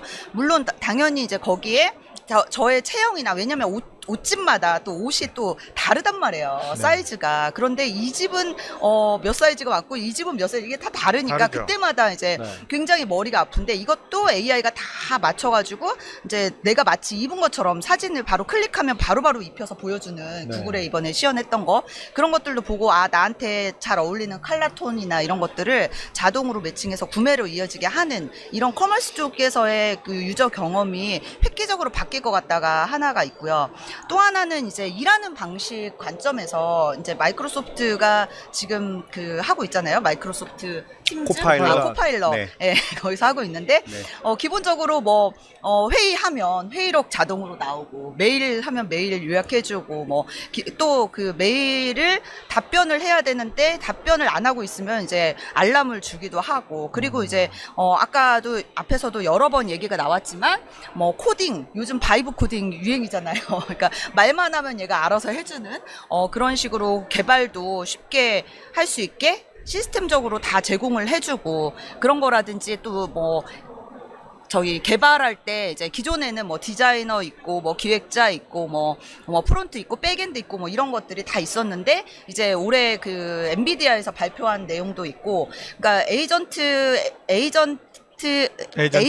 AI 중에 이제 총괄 에이전틱 AI가 딱 있고, 그 총괄 AI 에이전트가 이제 기획하는 AI 에이전트 뭐 이렇게 다 둬가지고 역할을 다 부여를 해요. 너는 기획해 오세요. 너는 뭐 디자인해 오세요. 이렇게 한 다음에 그걸 다 받아가지고 자기가 총괄을 한 그 결과물을 딜리버리하는, 결국은 에이전트가 에이전트한테 일을 시켜서 그거를 다 결과를 가져와서 고객한테 제공을 하는, 이런 방식도 진화를 하고 있어서, 네. 결국 뭐 아까 이제 기자님도 말씀 주셨지만 이렇게 되면은 사람의 일을 또 뺏어가지는 않을까라는 좀 걱정도 되고 뭐 그렇습니다. 네. 네. 근데 사실 여기서 이제 놓치면 안 되는 부분이, 그러니까 바이브 코딩도 말씀하셨지만, 이 AI 에이전트의 등장이 그 일을 할 수 없었던 사람한테 그 일을 할 수 있는 능력을 주는 것도 굉장히 큰 한 축이라고 하면, 또 다른 축은 그 일을 잘하는 사람이 더 잘할 수 있게 만드는 굉장히 강력한 도구로도 진화할 수 있다라는 거죠. 그래서 얼마 전에 마이크로소프트나 메타 같은 곳에서 엔지니어들 엄청나게 잘랐어요. 네. 자른 이유는 이제 주니어들이 설 자리가 없는 거죠. AI가 더 잘하니까. 그래서 이 AI들이 알아서 막 밑에 AI들 뭐 일 시켜가면서 더 많은 코딩, 더 많은 디자인 작업, 더 많은 시뮬레이션을 막 하기 시작하면 앞으로는 이런 일들이 더 많아질 텐데, 그러면 이제 결론적으로는 이 에이전틱 AI가 굉장히 많은 부분에 있어서 변화를 만들 거라는 거 너무너무 자명하고요. 더 나아가서 지금 뭐 커머스 얘기하셨지만 브라우저도 바뀔 거예요. 검색 이미 바뀌고 있죠. 사람들이 구글에서 검색하는 빈도, 네이버에서 검색하는 빈도보다 챗GPT 또는 퍼플렉스티 가서 검색하는 빈도가 점점 늘어나고 있고, 맞아요. 구글에서 10번 할 걸 여기는 한 번, 두 번만 하면 쫙 나와버리니까, 그러니까 이 사람들의 검색의 비헤이비어도 지금 바꾸고 있는데, 그러면 쇼핑 당연히 바뀌겠죠. 그리고 유튜브에서 뭘 보는 것도 당연히 바뀔 거고, 더 중요한 건 브라우저 자체가 AI 브라우저가 될 거예요. 그럼 에이전틱 AI가 브라우저에 붙어 있으면 검색을 하고 있는데 내가 하고 싶은 걸 알아서 막 얘가 해줄 수도 있는 거죠. 주문해 줄까? 뭐 이러면서 네, 주문을 옆에서 하거나. 자꾸 내가 하려고 하는 걸 미리 예측해서 막 주거나, 요거 검색했다 그 다음 갈 거를 미리 쫙 해갖고 주거나 하는 일들도 굉장히 비일비재하게 앞으로 만들어질 거라서, 이 에이전틱 AI는 이제 겨우 시작이다라는 생각이 들고요. 이게 어떤 변화를 만들 건지 많은 분야에서 관심 갖고 좀 귀추를 주목할 필요가 있지 않을까 생각해 봅니다. 네. 갑자기 이건 대본에 없는 질문인데, 대본에 대본이- 계속 있었나요, 다 우리? 대본 없습니다, 네. 저희. 네. 애플은 어떻게 합니까? 애플은, 구글은 챗GPT 나온 이후에 좀 네. 정신 못 차리다가 제자리를 찾았잖아요. 근데 전 요즘에 애플 보면 얘네는 어떻게 해야 할까? 사실은 네. 구글이 원래는 트랜스포머도 구글이 만든 거고, 그러니까 사실 준비가 안 돼 있다기보다 가장 많은 걸 갖고 있었는데, 상용화에 대해서 오픈 AI처럼 이렇게 적극적이지 않았던 거죠. 맞습니다. 그리고 뒤늦게 이제 오픈 AI가 저 상태에서 저걸 한다고, 그리고 나서 이제 뒤에 빠르게 지금 따라올 수 있었던 이유는 이미 갖고 있었고, 맞아요. 그리고 제미나이 같은 것들로 이제 열심히 피보팅을 하면서 지금 이제 드라이빙 하고 있는데, 애플 같은 경우도 인공지능 오랫동안 했습니다. 뭐 쉬리가 있잖아요. 근데 잘 안 됩니다. 그래서 최근에 얘네는 정말 너무 안 네, 되는 그래서 것 최근에 같아요. 어쨌건 아이폰에 챗GPT가 임베디드가 됐어요. 네. 그래서 쉬리가 챗GPT랑 같이 공조를 합니다.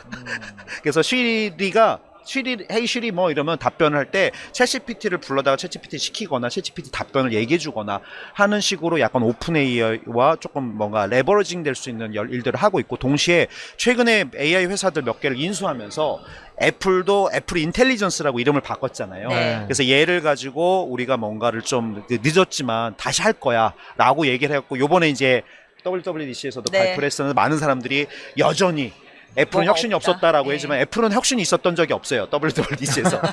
하지만 늘 있었죠. 그래서 그런 관점에서 애플도 무시할 수는 없다. 왜냐면 걔네들은 애플 실리콘을 직접 만들고 거기에 뉴럴 엔진이라든가 이런 걸 개발하고 있기 때문에 디바이스의 리더십을 갖고 있는 상황에서 그들이 만들 수 있는 어떤 변화는 그렇지 않은 것과는 좀 다를 수 있다. 그래서 오픈 AI도 IO라는 회사를 인수했잖아요. 조나단 아이브가 만든 네, 회사. 네. 여기는 네, 하드웨어를 맞습니다. 만드는 회사거든요. 그러니까 결국은 하드웨어 소프트웨어가 결합이 돼서 다양한 형태의 시도도 있을 텐데, 애플이 아무래도 그 분야에 있어서는 지금 1등이잖아요. 그래서 아직까지는 뭐 좀 눈에 이렇게 딱 드러나는 AI에 대한 뭔가 이렇게 리더십은 좀 부족해 보이나, 그럼에도 불구하고 우리는 무시할 수 없다라고 그 생각합니다. 조나단은 애플 출신이죠. 네, 조나단이 애플의 디자인 총괄이었죠. 네네네. 네. 아이고. 저희가 뭐 2부 순서의 스마트 테크 트렌드에 대해서 부분에서도 이야기를 할 거기는 한데, 이제 넥스트 폼팩터에 대한 어떤 그런 경쟁, 그다음에 AI 글래스가 갑자기 또 부상하고 있는 부분도 저희가 다루긴 할 건데, 같은 연장선상에서 조금 이해를 할 수 있는 그런 네. 부분이 아닌가 싶습니다. 네, 네. 애플이 이번에 발표하는 거 보면서 저도 약간 비슷한 생각을 했는데, 신제품이 없었기 때문에 사람들이 뭐 아무것도 없었다라고 이야기를 했어요. 그리고 이제 그럼에도 불구하고 그냥 이렇게 뚜벅뚜벅 인텔리전스를 해서 그 향해서 가는 그 모습하고 또 디자인이 이번에 확 바뀌었잖아요. 네, 리퀴드 글래스가 네, 리퀴드 도입이 글래스로 됐죠. 네. 바뀌었는데 이제 바뀐 그 UX를 보면서 이제 저는 저게 지금 스마트폰의 넥스트를 준비하는 그 첫 단추로 이번에 저렇게 바꾼 것 같다라는 생각을 했습니다. 그렇게 해서 이후에 이제 우리가 뒤 세션에서 이야기할 넥스트 폼팩터에 들어갈 수 있고 거기에 들어가도 기존 UX랑 자연스럽게 연동이 되게 하기 위해서 네. 호환 차원에서도 이번에 바꾼 게 아닌가라는 생각을 좀 해봤어요. 네. 네. 맞나요? 두 분 정말 네. 뭐 말씀이 청산 뉴스처럼 이렇게 나오시기 때문에 저희가 벌써 요 1부 순서를 랩업할 시간이 됐습니다. 네. 1부 좀 정리를 해보면 저희가 오늘 준비한 그 5대 트렌드, AI, 로보틱스의 5대 트렌드 첫 번째가 휴머노이드 로봇의 상용화 가속, 현실에 들어오다. 그리고 AI 제조와 전통 산업의 게임 체인저가 되다.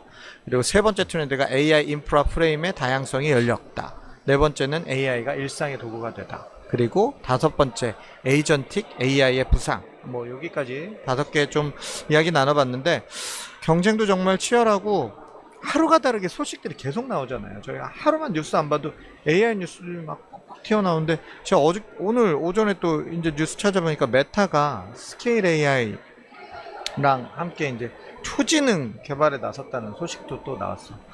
뭐 용어도 계속 나옵니다. 초지능, 뭐 일반 인공지능, 뭐 복잡해 죽겠어요. 뭐 그것 때문에 이제 알렉산더 왕이라는 스케일 AI CEO는 뭐 25세 억만장자가 됐다. 네. 뭐 이런 이야기도 나오고 저는 아까부터 계속 말씀드리는 게 이제 AI도 그렇고 휴머노이드 봇도 그렇고 인간을 도와주면 제일 좋고 인간의 도구가 되는 것도 좋고 에이전트가 되는 것도 좋지만 이제 자꾸 인류가 자리를 잃어갈 수 있다는 것에 대한 불안감이나 두려움은 계속 나오는 것 같아요. 저는 이제 미국에 있다 보니까 기업들 고용 측면에서 굉장히 다르잖아요, 한국이랑. 6,000명, 10,000명 그냥 잘리는 게 너무 쉬운 나라잖아요, 미국은. 근데 진짜로 신입들이 이제 취업하기가 너무 어려워지고, 뭐 마이크로소프트는 제가 뉴스 보다 보니까 AI 개발자의 비중을 50%까지 지금 한 20-30%를 AI를 활용해서 코딩을 하고 있는데 50%까지 높였다. 뭐 이런 이야기를 나오는데 좀 이런 부분들을 보면서 이제 우리가 좀 뭘 준비해야 될까? 이 이야기로 랩업을 좀 하면 좋겠습니다. 네. 전 대표님부터. 네, 전 저부터- 대표님. 저부터- 제가 먼저 할게요. 네, 여기 마지막 더 중요한 얘기 해주시면.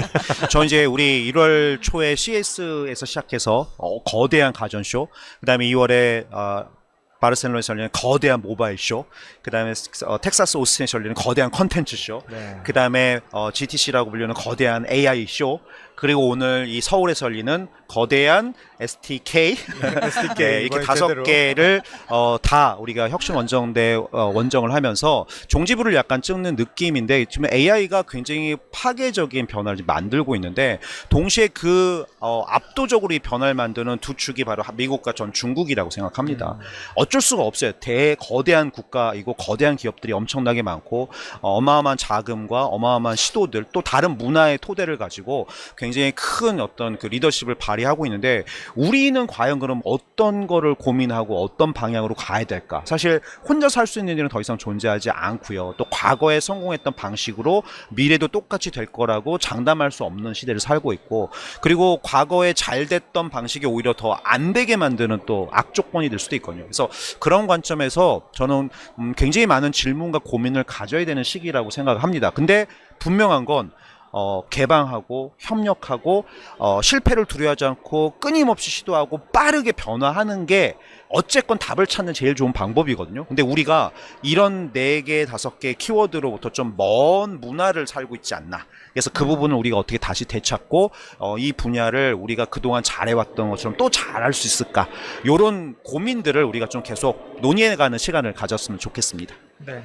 네, 전 대표님도 한 말씀. 저는 이제 아까 일을 이야기하면서 계속 이전에 이제 뭐 산업혁명이 있으면서 또 스마트폰 시대를 겪으면서 뭐 인터넷에서 스마트폰으로 시대로 AI로 진화를 하는 과정에서 우리가 이제 겪었던 거를 이렇게 쭉 돌이켜 보면 기존에 저희가 막 그 시간을 많이 들여서 했던 시스템이나 이런 일들을 시스템을 활용해서 했던 일들을 AI로 인해서 진화가 됨으로써 굉장히 효율적으로 일할 수 있는 시대가 오고 있다라고 생각이 들어요. 그리고 실제로 그렇게 저희가 일상에서도 일을 하거나 뭔가를 활동을 할 때도 많이 느끼고 있고, 제가 이전에는 뭐 1시간 그러니까 10시간 들여서 해야 되는 거를 1시간도 안 걸리는 상태에서 결과를 만들어낼 수도 있고, 이런 거를 이제 체감을 하면서 이게 시대가 바뀔 때 오히려 기존에 있던 일자리는 사라질 수 있어요. 분명히. 그렇지만 또 다른 기회가 올 수 있을 것 같아요. 저희가 지금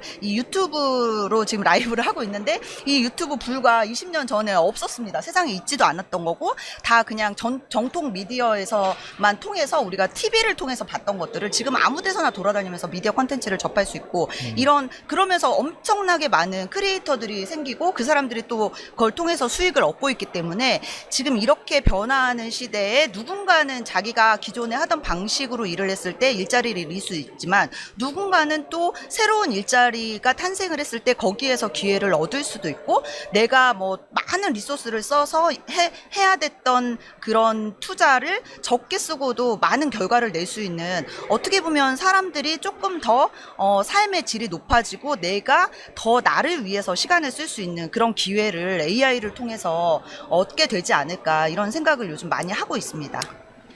네, 두 분 말씀 감사합니다. 지금까지 1부 AI 로보틱스 글로벌 5대 트렌드에 대한 이야기 나눠봤습니다. 잠시 후 2부에서는 SAP의 혁신에 대해서 이야기 들어보는 시간 갖겠고요. 저희는 3시 10분에 다시 찾아뵙도록 하겠습니다. 잠시 후에 뵙겠습니다. 감사합니다.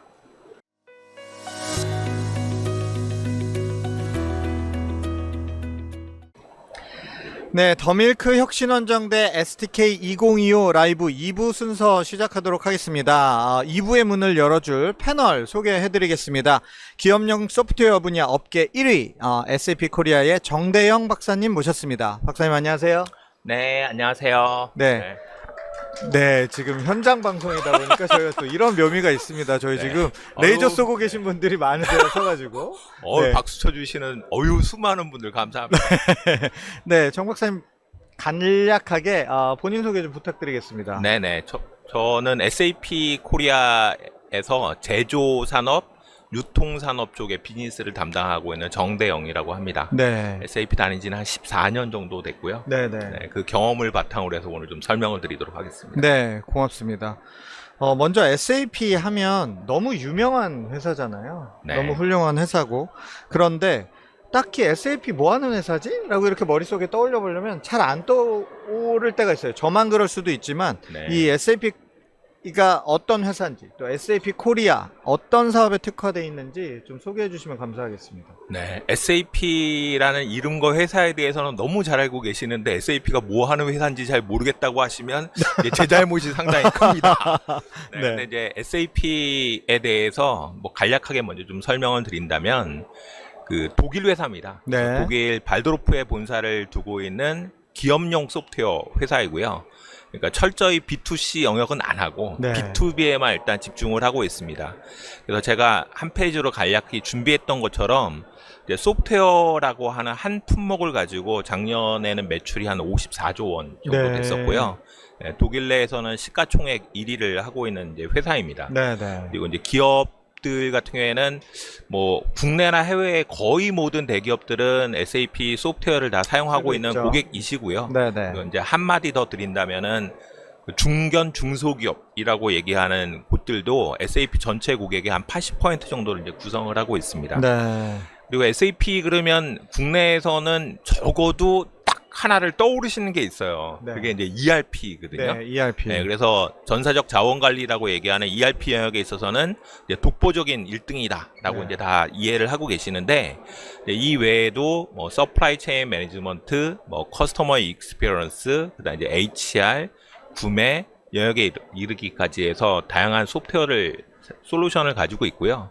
이제 특히 근래에는 이제 AI 관련된 영역하고, 그다음 이제 데이터 분석을 위한 빈스 데이터 클라우드라고 얘기하는 걸 이제 새롭게 출시를 해서 이제 한국 및 해외 고객들한테 이제 널리 알리고 있습니다. 네. 그 이번에 STK 2025 제가 부스 가봤는데 뭐 네. 로봇도 나오고 뭐 굿즈도 많이 주시고 서비스도 여러 가지 카테고리를 이렇게 설명을 해주시더라고요. 네. 지금 뭐 여기 컵도 올라와 있습니다. 네. STK 2025에 이번에 SAP 코리아가 좀 자신 있게 좀 보여주시고 있는 그 핵심 기술 어떤 것들이 있는지 소개 부탁드리겠습니다. 그래서 그 한 페이지로 한번 이제 설명을 드린다고 하면은 네. SAP는 사실 엄청나게 다양한 종류의 그 솔루션이라고 얘기하는 제품군을 가지고 있거든요. 네, 네. 그래서 그거를 이번 행사에 와서 모든 거를 다 이제 설명드리지는 못하지만 네네. 먼저 이제 SAP가 가지고 있는 제품의 컨셉 부분을 먼저 이제 설명을 드린다면은 SAP는 그 플라이휠이라고 혹시 그 기자님도 아실 것 같은데요. 네, 우리 이제 설명 자동차 한번 해주시죠. 보면은 그 어느 정도의 이제 힘을 줘서 가속이 붙고 나면은 훨씬 더 이제 빠르게 이렇게 회전을 할 수 있는 장치죠. 네. 에너지도 저장할 수 있고. 근데 이 영역이 기업용 소프트웨어 영역으로 만약에 간다라고 하면은 좋은 어플리케이션을 사용해서 데이터를 축적을 하고 그 데이터를 이용해서 다시 AI 모델들이 발전을 해나가고 네. 그 AI 모델을 다시 어플리케이션에서 흡수를 해서 이게 선순환 구조를 가져가게 되면은 이제 기업의 생산성을 높이고 의사결정을 보다 효과적으로 할 수 있게 만드는 데에는 이제 큰 역할을 할 수 있습니다. 그래서 네네. 저희들이 가지고 있는 제품군을 이 컨셉에 맞춰서 부르고 있는 새로운 이름이 이제 SAP 비즈니스 스윗이라고 하는 것이 있는데요. 네. 이제 슬라이드 상에서 맨 하단에 보이시는 거는 뭐 ERP를 포함해서 서플라이 체인 매니지먼트나 CX 영역 쪽에 이제 어플리케이션 부분을 이제 설명을 하고 있고요. 여기는 저희들이 독보적으로 전 세계에서 이제 1등을 하고 있는 영역이고 이 영역에서 나오는 데이터 그리고 SAP 데이터뿐만 아니라 뭐 저희 경쟁 업체의 데이터일 수도 있고 또 기업에서 자체적으로 개발한 인하우스 시스템에서 이제 나오는 데이터들까지를 묶어서 SAP 데이터와 난 SAP 데이터, 정형 데이터와 비정형 데이터 이 영역을 묶어놓고 컨텍스트 기반으로 이제 분석을 하고 AI 모델을 적용할 수 있도록 만드는 이제 네. 빈스 데이터 클라우드. 네. 그리고 이제 이걸 바탕으로 해서 이제 새로운 유형의 이제 AI 모델들, SAP에서는 이제 제일 많이 강조하고 있는 게 이제 줄이라고 얘기하는 코파일럿과 네. 이제 향후에 나올 이제 AI 에이전트가 있는데요. 네네. 이게 이제 돌아가는 모습을 저희들이 이제 비즈니스 스윗이라고 얘기를 하고 있는데 이 영역을 가능한 한 이번 전시에서 다 보여드리고자 네네. 사실 밑에 있는 어플리케이션 영역에서는 서플라이 체인 매니지먼트 영역과 CX, 네. 세일즈 클라우드 영역, 그리고 빈스 데이터 클라우드, 그다음 이제 AI 영역에서는 이제 줄과 관련된 부분을 이번 이제 행사에서 저희들이 이제 4개에서 5개 정도의 이제 그 쇼케이스를 만들어 놓고 네, 이제 네. 고객들에게 설명을 드리고 있습니다. 네, 저도 아까 방문을 해봤는데 정말 많은 분들이 오셔서 관심 있게 지켜보시는 모습들이고 줄도 많이 서 있더라고요. 네, 네, 로봇도 제가 굉장히 좀 관심 있게 봤고, 네네. 네, 아주 꼭 지금 오신 분들은 꼭 한번 우리 SAP 코리아 부스에 방문해 보시면 좋을 것 같습니다. 그 SAP가 가진 가장 차별화된 강점, 경쟁력 어디에 있을까요? SAP는 이제 첫 번째는 기업의 비즈니스 프로세스를 가장 잘 이해하는 회사라고 할 수 있습니다. 그래서 1972년에 이제 창업을 했는데요. 이제 그 이후에 한 53년 동안 이제 뭐 ERP를 포함한 기업용 어플리케이션을 계속 만들어 가면서 기업의 비즈니스라는 게 어떻게 돌아가는지를 가장 잘 이해를 하고 그다음에 그 비즈니스 프로세스를 돌아가게 하기 위해서 필요한 데이터와 결과로 나오는 데이터 이 데이터를 가장 잘 이해를 하기 때문에 이거를 바탕으로 해서 AI 모델을 차별화된 AI 모델을 만들 수 있는 이제 정말 이제 뛰어난 강점을 가지고 있습니다. 데이터 측면에서. 네, 근데 이제 한 가지만 더 만약에 제가 이제 부연 설명을 드린다면은 우리가 이제 젠 AI 시대에서 가장 각광받고 있는 많은 유형의 LLM 모델들을 보면은 대부분이 그 비정형 데이터, 네. 이제 뭐 랭귀지로 텍스트로 돼 있거나 이미지나 이제 비디오 부분을 이제 분석을 하고 이제 이걸 생성할 수 있도록 돼 있는데 사실 진짜 어려운 부분은 정형 데이터거든요. 그러니까 예를 들어서 테이블 형태나 뭐 엑셀로 표현한다면 엑셀처럼 돼 있는 곳에 뭐 속성값이 있고 여기에 숫자 값들이 막 들어가 있는데 이 복잡한 테이블들이 어떤 구조와 어떤 관계를 가지고 있는지를 사실 제대로 이해를 해야 기업에서 활용을 할 때 할루시네이션이라고 얘기하는 이제 네, 환각 효과 환각. 없이 정확한 아웃풋이 나올 수 있거든요. 근데 이거를 가능하게 할 수 있는 부분은 비즈니스 프로세스와 데이터를 가장 잘 알고 있는 SAP가 역시나 제일 잘할 수 있다. 네. 네, 이게 이제 차별화된 영역이라고 말씀드릴 수 있습니다. 네.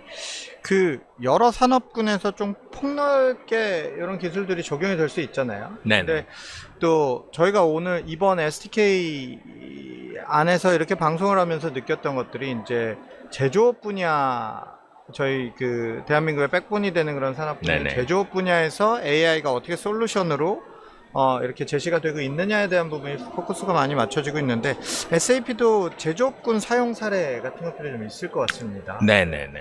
그 부분도 좀 디테일하게 좀 설명해 주시면 좋을 것 같습니다. 네, 그래서 그 제조 쪽으로 뭐 놓고 보면은 사실 올해 3월에 네네. 그 독일 이제 하노버에서 하노버 메세가 있었고요. 네. 이제 SAP도 이제 상당히 큰 부스를 만들어서 이제 전시를 했는데 그 중에 이제 AI와 관련된 부분도 있었고, 네. 뭐 디지털 트윈과 관련되어 있는 부분도 있었었고, 그다음에 이제 매뉴팩처링 X라고 해서 이제 제조와 관련되는 한 산업 내에서의 이제 협업을 이제 이야기하는 분야도 있었습니다. 근데 이제 SAP가 얘기하는 서플라이 체인 매니지먼트는 보통 일반적으로 업계에서 사용되고 있는 서플라이 체인 매니지먼트보다는 조금 이제 광범위한 범위를 다루고 있습니다. 그래서 제품의 개발서부터 시작해서 이거를 이제 그 공급망 계획이라고 저희들이 표현을 하는데요. 이제 네네. 수요와 그러니까 판매 계획과 공급 계획과 재고 계획을 만드는 부분, 그다음에 구매를 하는 부분, 그다음에 이제 생산을 하는 부분, 그다음에 이제 우리가 물류라고 해서 이제 창고 관리를 하고 트랜스포테이션을 관리하는 부분, 그다음에 이제 이 하나의 제품이 설치가 되고 잘 사용될 수 있도록 하는 SM 매니지먼트 부분, 이후에 이게 이제 우리가 이제 소위 얘기하는 순환 경제라는 게 중요하다 보니까 나중에 이제 제품의 수명 주기가 다 했을 때 네. 이제 이거를 다시 분해를 해서 재사용을 한다거나 아니면은 뭐 여기에서 이제 뭐 분쇄를 해가지고 어떤 필요한 소재만 뽑아낸다거나 하는 데까지 이른 이제 전 과정을 저희는 이제 서플라이 체인 매니지먼트라고 부르고 있습니다. 그래서 지금 보여드리는 슬라이드에 네. 그 영역들을 제가 이제 나눠놨고 그 밑에 다루고 있는 작은 글자들이 네. 사실은 AI가 다 적용되고 있는 영역입니다. 그래서 네. 이거를 피지컬하게 이제 물리적인 쇼케이스를 만들었는데 이제 이번에 저희 이번 이제 행사에서는 하노바 메세에서 준비했던 것보다는 조금 작지만 네네. 기자님께서 보셨던 것처럼 AMR 오토노머스 모바일 로봇도 갖다 놓고 네네. 로봇도 갖다 놓고 그다음에 어셈블리나 포장을 할 수 있는 형태의 네. 스테이션도 준비를 해서 네. 이거를 어떻게 SAP가 얘기하는 클라우드 상의 MES로 돌리고 있는지도 설명을 드리고 있고 네. 그다음에 그 한쪽 옆에서는 제가 앞에서 말씀드렸던 것처럼 디자인서부터 해서 뭐 계획을 하고 생산을 하고 딜리버리를 하고 오퍼레이션을 하고 그다음에 이제 분해를 하는 데까지의 전체 과정에 대해서 SAP가 어떻게 혁신을 해나가고 있고 어떤 고객들과 혁신을 해나가고 있는지를 이제 이번 부스에서도 같이 설명을 드리고 있습니다. 그래서 네. 한번 C320번 네. 부스를 한번 와주시면은 깨알 그 홍보를 내용을 좀 살짝. 더 자세히 보실 수 있습니다. 네, 저는 가서 좀 제가 보고 느낀 건 좀 놀랐던 게 네. 보통 SAP 하면 이제 소프트웨어, 네. 소프트웨어에 특화된 기업이다라고 하는데 거기 로봇 부스가 있고 로봇이 움직이고 있고 네. 이런 하드웨어적인 부분이 나타나다 보니까 이 AI를 활용해서 또 AI가 계속 이슈가 되고 발전을 하면서 기존에 갖고 있는 기업의 강점이 새로운 기술과 접목이 돼서 융합이 돼서 어디까지 영역을 확장할 수 있는지를 보여주는 그런 부스 전시가 지금 이루어지고 있다라고 저는 그렇게 느꼈거든요. 제가 네. 해석한 게 맞습니까? 네, 뭐 당연히 맞다고 해야죠. 이제 다르군요. SAP는 사실 이제 하드웨어를 하거나 하는 회사는 아닙니다. 이제 네네. 기자님께서 이해하시는 것처럼 이제 소프트웨어 영역에만 일단 집중을 하고 있습니다. 이제 소프트웨어 네. 애저 서비스, 스위드 애저 서비스라고 저희들이 얘기를 하는데 하드웨어 부분에서는 보셨던 것처럼 예를 들어서 뭐 AMR이나 아니면 뭐 그 외에도 뭐 로봇이나 이런 부분들이 있지만 네네네. 실제로 저희들이 생산 현장에서 이제 운영을 해나가려고 하면은 그 외에도 수많은 기계 장비들, 그다음 이제 사람, 하다못해 웨어러블 디바이스 네. 관련되는 부분에 이르기까지 관련되어 있는 영역에는 많은 하드웨어 업체들하고 사실 협업을 해나가고 있습니다. 왜냐하면은 소프트웨어를 통해서 하드웨어를 컨트롤하고 하드웨어에서 얻어진 데이터를 소프트웨어에서 다시 분석을 하기 위해서는 그 통신이 소위 얘기하는 소프트웨어 영역과 이제 하드웨어 쪽에 통신이 잘 돼야 되거든요. 네. 그래서 이거를 제대로 하기 위한 유형의 이제 국제 표준화 작업도 사실 SAP는 들어가서 함께 하고 있고, 그 영역에서의 새로운 가능성과 기회를 보여주기 위해서 뭐 국내뿐만 아니라 해외에 있는 유수의 이제 하드웨어 업체들하고 이런 작업들을 이제 같이 해나가고 있습니다. 네. 이번에 그 STK 2025 같은 기술 전시회에 이제 오시게 되면 이제 만드신 부스만 보는 게 아니라 이제 다른 기업들도 이렇게 다니시면서 좀 네네. 보시잖아요.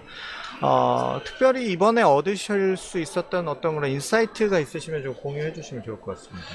사실 저희가 이렇게 대형으로 부스를 만들어 가지고 그 한국 고객분들한테 SAP의 솔루션을 알리고 하는 거는 뭐 몇 년 만에 사실 처음이었던 것 같습니다.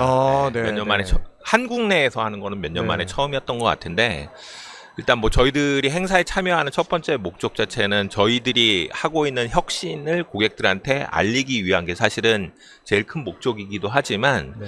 이걸 통해 가지고 현장에서 고객들의 목소리를 저희들이 이제 듣습니다. 이제 네, 들으면은 그 중에 어떤 영역에 더 관심이 많으시고 어떤 거를 기대하시는지에 대한 내용을 바탕으로 해서 뭐 한국 차원 내에서는 소위 이제 GTM이라고 얘기하는 이제 영업 활동이나 이쪽에도 이제 반영을 해나가고, 네네. 또 고객들이 필요로 하는 기능이나 이런 목소리들을 또 담아서 저희 이제 제품 개발이나 혁신의 로드맵에 이제 반영해 나갈 수 있도록 이제 피드백을 주는 역할을 하고 있습니다. 그리고 이제 다른 업체들 부스들도 이제 함께 보고 있는데요. 또 다른 업체에서도 저희 부스를 찾아주고 계시고, 그래서 요 안에서도 한 회사가 모든 거를 해나갈 수는 없습니다. 그래서 이제 맞습니다. 서로 네. 파트너십을 맺고 이제 어떤 영역에선 같이 협업을 할 수 있는지 이 영역들을 이제 함께 모색을 해나가고 있습니다. 네.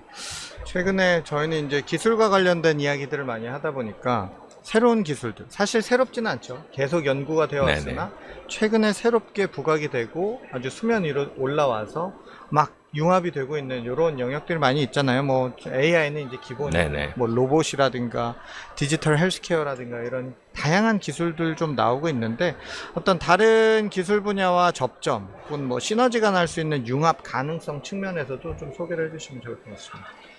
저희가 예를 들어서 뭐 산업으로만 따져보면 SAP가 26개 인더스트리, 저희가 이제 구분하고 있는 게 26개 인더스트리거든요. 안 들어가는 영역이 없다고 봐야 돼요. 네. 그래서 뭐 제조, 유통, 뭐 서비스에 이르기까지 이렇게 산업들이 있고, 심지어는 이제 스포츠 앤 엔터테인먼트까지도 있어요. 네. 뭐 헬스케어나 이런 부분도 있고, 그래서 각 산업별로 이제 특화된 솔루션을 만들어 온 거는 지금까지도 늘 해왔던 일이었고, 이제 이 영역에서 이제 새로운 기술을 더 접목해서 이제 혁신해 나가는 활동은 스스로도 하고 있고, 사실 외부에 있는 파트너 업체들하고 같이 해나가고 있습니다. 해나가고 있고, 그래서 뭐 로봇이다 그러면은 뭐 가장 대표적으로 현재도 사용되고 있고 앞으로 더 많이 사용될 영역이 뭐 제조 영역하고 아마 이제 그 물류와 같은 이제 유통 영역이 될 수 있을 텐데, 이 영역에서도 마찬가지로 지금도 협업을 하고 있고 해나갈 것이고요. 뭐 헬스케어나 이런 영역에서도 헬스케어용 저희들 솔루션들도 있습니다. 있는데 이제 특히나 이제 AI 시대로 들어와서는 다른 뭐 화학업체나 디스크릿 매니팩처링도 마찬가지지만 이제 신소재나 이제 새로운 제품을 만들 때 이제 AI를 다들 이제 활용하고자 하는 그 니즈가 다 있으시거든요. 네. 그래서 이 영역으로 이제 새로운 제품을 스스로 저희들이 만들거나 아니면 저희들의 파트너 업체들하고 새로운 혁신을 만들어서 이제 소개할 계획으로 있습니다. 네. 그러면 앞으로 좀 SAP 코리아의 어떤 전략적인 파트너십 구축 혹은 뭐 향후 네. 비즈니스 확장과 관련한 비전 같은 것들이 있으실 것 같은데, 이 부분도 좀 공유 부탁드리겠습니다. 네. 제가 요 슬라이드를 가지고 한번 설명을 드릴게요. 네네. 그래서 SAP가 현재 제일 SAP 제품이 워낙 많기 때문에 네네. 사실 제품 영역별로도 파트너십 스트럭처가 사실 다 다르겠죠. 있습니다. 네네네. 근데 이제 지금 이제 핫한 주제인 AI를 만약에 이제 놓고 본다라고 하면은 SAP는 지금 그 슬라이드 상의 맨 하단에 있는 것처럼 이제 프론티어 파운데이션 모델을 SAP가 사실 내부적으로 만들어가고 있는 부분도 있긴 있지만 이제 외부에 있는 좋은 모델들을 같이 고객들이 활용할 수 있도록 파트너십을 맺고 있습니다. 그래서 우리가 뭐 빅테크 삼총사라고 얘기하는 뭐 AWS나 뭐 애저나 구글하고는 당연하고 뭐 메타의 라마 모델이나 그 외에도 뭐 엔비디아, 뭐 엔스로픽, 뭐 코히어를 비롯해가지고 뭐 상상할 수 있는 거의 큰 업체들하고는 다 이제 협업들을 해나가고 있습니다. 그리고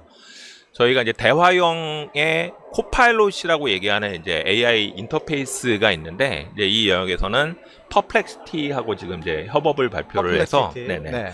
이제 외부 데이터를 서치를 하거나 하는 데 있어서 같이 또 이제 협업을 해나가고 있고 또 국내에도 유명하죠 팔란티어 같은 회사. 팔란티어하고는 마찬가지로 이제 데이터를 AI를 이용해서 이제 고급 분석을 해나갈 수 있는 영역에서 또 협업을 해나가고 있고 그 SAP 데이터와 난 SAP 데이터를 연계한 분석 영역에서는 지금 이제 데이터브릭스하고 그 레이어상의 이제 두 번째 레이어에 있는데요. 데이터브릭스하고도 협업을 해나가고 있습니다. 그래서 해외에 있는 유수의 업체들하고는 엄청나게 많은 파트너십을 해나가고 있는데 사실 SAP 코리아 입장에서 뭐 개인적인 목표도 있고 저희 회사의 목표도 있는 거는 국내가 사실은 AI에 대한 관심도 많고 국내에서 정말 좋은 유스 케이스를 개발하고 확장을 해나갈 수 있는 사실 포텐셜이 엄청 큰 나라라고 저희들은 믿고 있습니다. 그렇게 생각을 하고 그래서 사실은 국내에 있는 좋은 업체들하고 사례를 만들어서 국내 업체들이 해외로 나갈 수 있는 사실 교두보를 만드는 거 그게 사실 SAP 본사외 SAP 코리아가 가져가야 되는 목표라고 생각을 합니다. 네, 좀 이 방송 보시는 분들이나 뭐 이런 기업 관계자분들이 좀 보시고 이런 좋은 협업 사례 만들어갈 수 있는 기회가 좀 열렸으면 하는 그런 바람입니다. 네, 감사합니다. 끝으로 우리 방송 보시고 있는 시청자분들께 하시고 싶은 말씀 있으실까요? 그 SAP 여부를 떠나서 우리가 이제 새로운 기술이 나오면 사실 이제 기술에 대한 관심이 많으세요. 당연히 많죠. 저도 그렇긴 한데 사실 더 중요한 거는 우리가 풀고자 하는 문제가 무엇인지를 잘 알고 이거를 정의하는 거가 사실 더 중요하다고 생각합니다. 그래서 그거에 맞춰서 그 문제를 풀 수 있는 이제 도구로서의 기술을 사실 활용을 좀 더 해야 되거든요. 근데 이제 우리가 너무 기술에만 이렇게 빠져들다 보면은 정작 풀어야 되는 문제를 이제 놓치는 경우가 생길 수도 있는데 이 부분들은 우리가 늘 이제 기술 전시회나 이런 데로 오게 되면은 한 번쯤 더 생각을 해봐야 되는 당연히 이제 잘 나가는 기술들을 보기는 해야 되지만 내가 가진 문제는 무엇일까를 한번 보셨으면 좋겠고요. 그리고 이제 우리가 본질적으로 가져가야 되는 거는 AI 지금 나와 있고 AI는 앞으로도 쭉 가겠지만 또 새로운 기술들이 또 나올 겁니다. 또 나올 텐데 우리가 이제 만들고자 하는 게 정말 뭐냐? 풀고자 하는 문제가 뭐냐? 이거에 대해서 한번 생각을 더 해보는 기회가 되었으면 하고요. 그리고 기왕이면 내일까지 이제 전시회가 이루어지는데 한 번 더 깨알같이 C320 C320 SAP 코리아 부스를 찾아주시면 이 안에서 저희들이 지금 만들어가고 있는 혁신들, 특히 여러분들 관심 많으신 AI, 뭐 줄이라는 게 도대체 어떻게 돌아간다라는 건지, 줄이라고 얘기하는 걸로 AI 에이전트를 어떻게 만든다라는 건지, 이 내용들을 현장에서 다 보실 수 있습니다. 네. 정말 다양한 인사이트가 있는 그런 말씀이었던 것 같습니다. 먼저 목적이 무엇인지 기술에만 포커스 맞추지 말고 목적이 뭔지 어떻게 솔루션을 제시할 것인지 이런 부분들을 좀 고민하는 그런 자리가 됐으면 좋겠다는 말씀 감사합니다. 박사님 오늘 시간 내주셔서 감사드리고요. 앞으로의 SAP 코리아 행보도 응원을 하도록 하겠습니다. 감사합니다. 더밀크 화이팅! 더밀크 화이팅! SDK 화이팅! 네, 고맙습니다. 감사합니다. 네, 저는 잠시 뒤에 최용욱 대표, 전진수 대표와 함께 스마트 테크 트렌드로 다시 찾아뵙도록 하겠습니다. 잠시 뒤에 뵙겠습니다. 네,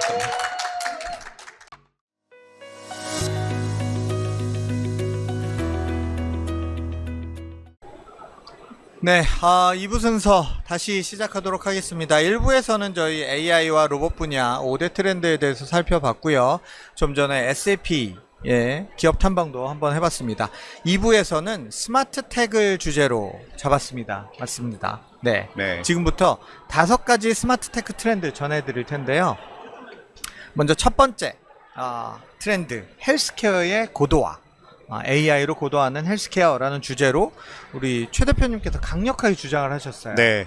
네, 이 주제 잡으신 이유 한번 소개해 주시죠. 사실은 헬스케어가 코로나 전까지만 해도 그렇게 크게 사람들의 관심이 있진 않았어요. 네. 왜냐면 이제 건강은 다들 관심이 있지만 헬스케어라고 하는 또는 디지털 헬스케어라고 불리는 분야에서 그닥 우리가 뭐 딱히 얻을 만한 게 이렇게 많지는 않았다라고 생각을 했는데 코로나를 겪으면서 이제 이 안전과 건강에 대한 관심이 커지면서 게다가 디지털 기술이 발전하면서 이제 바야흐로 디지털 헬스케어의 전성기가 열렸는데 요즘 들어서 AI가 굉장히 빠르게 발전하고 있잖아요. 우리 일부에서 얘기한 것처럼. 그러다 보니 AI 덕에 그리고 AI의 또 에너지는 데이터지 않습니까? 그동안 또 10여 년 이상 이 헬스케어 분야의 데이터가 쌓여서 AI를 또 똑똑하게 트레이닝을 시키고 그러다 보니 요즘 헬스케어 관련된 서비스들이 굉장히 똑똑해지고 스마트해지면서 고도화되고 있다. 그리고 현재 STK 같은 경우에도 AI 기반으로 진단이나 처방을 하거나 또는 원격 진료라든가 이런 걸 하는 지금 셋업들이 좀 굉장히 많이 나와 있잖아요. 그래서 이게 고도화를 만드는 가장 중요한 트리거다라는 저는 생각이 들어서 트렌드 1로 잡아봤습니다. 네, 사실 뭐 저희가 질문을 하면서도 저희가 이제 박람회를 계속 다니고 있잖아요. CES도 가보면 헬스케어 기업 정말 많습니다. 네. 비슷한 군의 그런 아이템들도 많고 어떤 게 정말 좋다라고 이야기를 할 수 없을 정도로 많은 기업들이 디지털 헬스케어 시장에서 굉장히 많은 경쟁들을 하고 있는데 이렇게 디지털 헬스케어 분야에서 빠른 변화, 빠른 발전이 이루어지는 이유가 어디에 있을까요? 아무래도 이제 뭐 대표님 좀 전에 말씀 주신 것처럼 우리나라도 그렇고 굉장히 디지털 트랜스포메이션이라는 걸 하면서 의료 데이터로 이렇게 오래 모으기 시작했잖아요. 이 데이터들이 많이 모이고 또 모여진 데이터를 가지고 AI가 이제 최근에 발전을 하면서 학습을 시키고 그 학습된 데이터를 가지고서 뭐 진단을 한다든지 아니면은 뭐 실시간으로 이제 측정을 하고 온 디바이스에서 바로 그 증세를 판단을 할 수 있는 이런 쪽으로 AI가 발전을 하는 것 같고요. 마침 이제 뭐 우리나라에서도 뭐 루닛이라든지 뭐 여기 나와 있는 뷰노나 뭐 휴이노 이런 회사들도 고객의 데이터를 가지고서 뭐 클라우드에서 학습을 한다든지 아니면 디바이스 웨어러블 디바이스를 통해서 학습을 해서 그 결과로 이제 위급한 상황이 생겼을 때 즉시 이렇게 노티를 가족들한테 연락을 준다든지 병원으로 알림을 준다든지 이런 것들이 발전을 하면서 어쨌든 AI라는 기술 때문에 이전에는 의사가 직접 붙어서 해야 되는 것들을 이제 기기를 통해서 할 수 있게 되는 시대가 되지 않았을까라고 보고 있습니다. 네, 실제로 이게 AI가 그럼 얼마만큼 헬스케어에 효과가 있어라고 하는 걸 일반화시켜서 우리가 알 수는 없지만 그냥 좀 일반화를 억지로 시켜보면 이런 통계가 있더라고요. 실제로 인간 의사가 진단을 어떤 뭐 엑스레이나 뭐 MRI나 CT 같은 걸 기반으로 진단을 하잖아요. 그럼 이 진단할 때 잘못 진단할 수가 있죠. 오류가 있을 수 있으니까. 그래서 진단했을 때 얼마만큼 정확도가 높아라고 했을 때 통상적으로 평균 40% 정도 정확도가 나온다고 합니다. 근데 AI는 그럼 어느 정도냐? 라고 하는 똑같은 케이스에서 학습을 어마어마하게 하는 AI가 50% 이상의 정확도를 만든다고 합니다. 결국은 인간 의사가 이제 AI한테 대치될 꼴이 되는 거죠. 그런데 이제 여기에 우리에게 굉장히 희망적인 옵션이 하나 더 있는 게 AI를 활용하는 의사는 그럼 몇 프로나 될 것인가? 60% 이상의 정확도를 만든다고 합니다. 그래서 결론적으로 고도화의 핵심은 AI 혼자 모든 걸 대체하고 고도화한다라는 의미보다 의사와 그러니까 인간과 AI의 협업을 통해서 고도화된 다양한 진단과 뭔가 뭐랄까 처방을 내릴 수 있는 시대가 열렸다. 이렇게 보는 편이 어쩌면 더 나을 것 같아요. 그 의사들이 보면 이제 저는 그런 얘기 많이 듣거든요. 환자를 보고 환자한테 뭔가 피드백을 주고 이야기를 나눌 시간이 절대적으로 많이 부족하대요. 그런데 그 시간에 이제 보통 그 진단을 하는데 많이 시간을 쓴다는 거예요. 그런데 최근에는 AI가 먼저 1차적으로 판단을 해주고 이런 비율로 증세가 있는 것 같다라는 걸 보고 거기에서 이제 진단을 하게 되니까 정확도도 높아지고 오히려 그 시간에 환자한테 더 가이드를 준다든지 조금 더 효율적으로 쓸 수가 있어서 있어서 그런 관점에서 AI랑 또 인간이 같이 시너지를 내는 분야가 또 헬스케어 분야가 아닌가.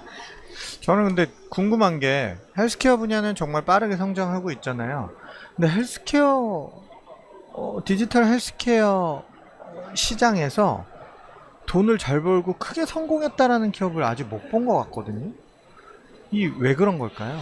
뭐 아무래도 그러니까 우리가 지금 아까 제가 우리 인공지능과 이제 뭐 진단 얘기를 했지만 모든 분야의 디지털 헬스케어가 다 들어가 있지는 않습니다. 그러니까 우리가 굳이 헬스케어 또는 디지털 헬스케어라고 얘기할 때는 이제 IT 또는 디지털 디바이스를 통해서 뭔가 혁신이 일어난 분야들이고 전통적으로 의료 산업에는 그렇지 않은 부분도 되게 많아요. 그래서 우리가 이제 굳이 인공지능이 어디까지 들어가라고 하면 결국 이제 기술이다 보니까 디지털과 관련돼 있는 쪽이 아무래도 더 빠르게 파급이 되고 수용이 될 수 있겠죠. 그래서 실제로 전체 의료 분야의 크기보다는 아직은 디지털 헬스케어가 작지만 사실 그럼에도 불구하고 굉장히 효율적이고 그리고 미처 이쪽에서 할 수 없는 다양한 일들이 이제 일어날 수 있기 때문에 큰 돈을 뭐 벌고 있지 않을 수는 있을지 몰라도 작지만 굉장히 다양한 분야에 있어서 인간에게 뭔가 이롭고 우리가 되게 필요로 하는 것들은 지금 이 분야 속에서 굉장히 빠르게 발전하고 있고 그리고 이게 오늘의 주제는 아니지만 인공지능 덕분에 디지털 헬스케어의 저 끝단에는 사실은 헬스케어 자체라기보다는 이제 헬스케어와 상관없는 신약 개발서부터 다양한 일들이 존재할 수 있거든요. 그럼 이제 그런 분야는 돈을 많이 쓰기도 하지만 많이 벌기도 하고 그래서 지금이야 조금씩 작을 수 있겠지만 결국 원격 진료라든가 디지털 친화적인 환경이 만들어지면 그 분야는 더 나아질 거라고 저는 생각을 합니다. 네, 저도 사실 그 의사분들이나 이제 의사인데 창업을 하신 분들하고 이야기를 좀 많이 나눠보면은 그런 얘기를 하더라고요. 아무래도 이제 의료라는 게 보수적이잖아요. 사람의 그 건강을 다루는 분야이다 보니까 정확도도 되게 높아야 되고 또 승인도 받아야 되는 과정이 있으니까 거기에서 가는 시간을 어느 정도는 다른 뭐 저희 빠르게 변화하는 IT 대비 그 시간이 좀 필요하다. 네. 이게 첫 번째고 또 하나 이야기하는 것들 중에 하나는 이게 또 국가마다 또 규제나 이런 가이드라인이 또 다르잖아요. 네, 가이드라인이 다르니까 국가마다 하는 것들이 다 그냥 거의 새롭게 뚫어가는 과정이라고 하더라고요. 그런데 이제 이게 한번 뚫고 나면은 또 그 다음에는 오히려 글로벌 회사가 될 수 있어서 나름 또 장점도 있다. 뭐 그런 특성을 가지는 것 같습니다. 네. 좀 오늘 보시면서 좀 기억나는 디지털 헬스케어 기업 있으셨어요?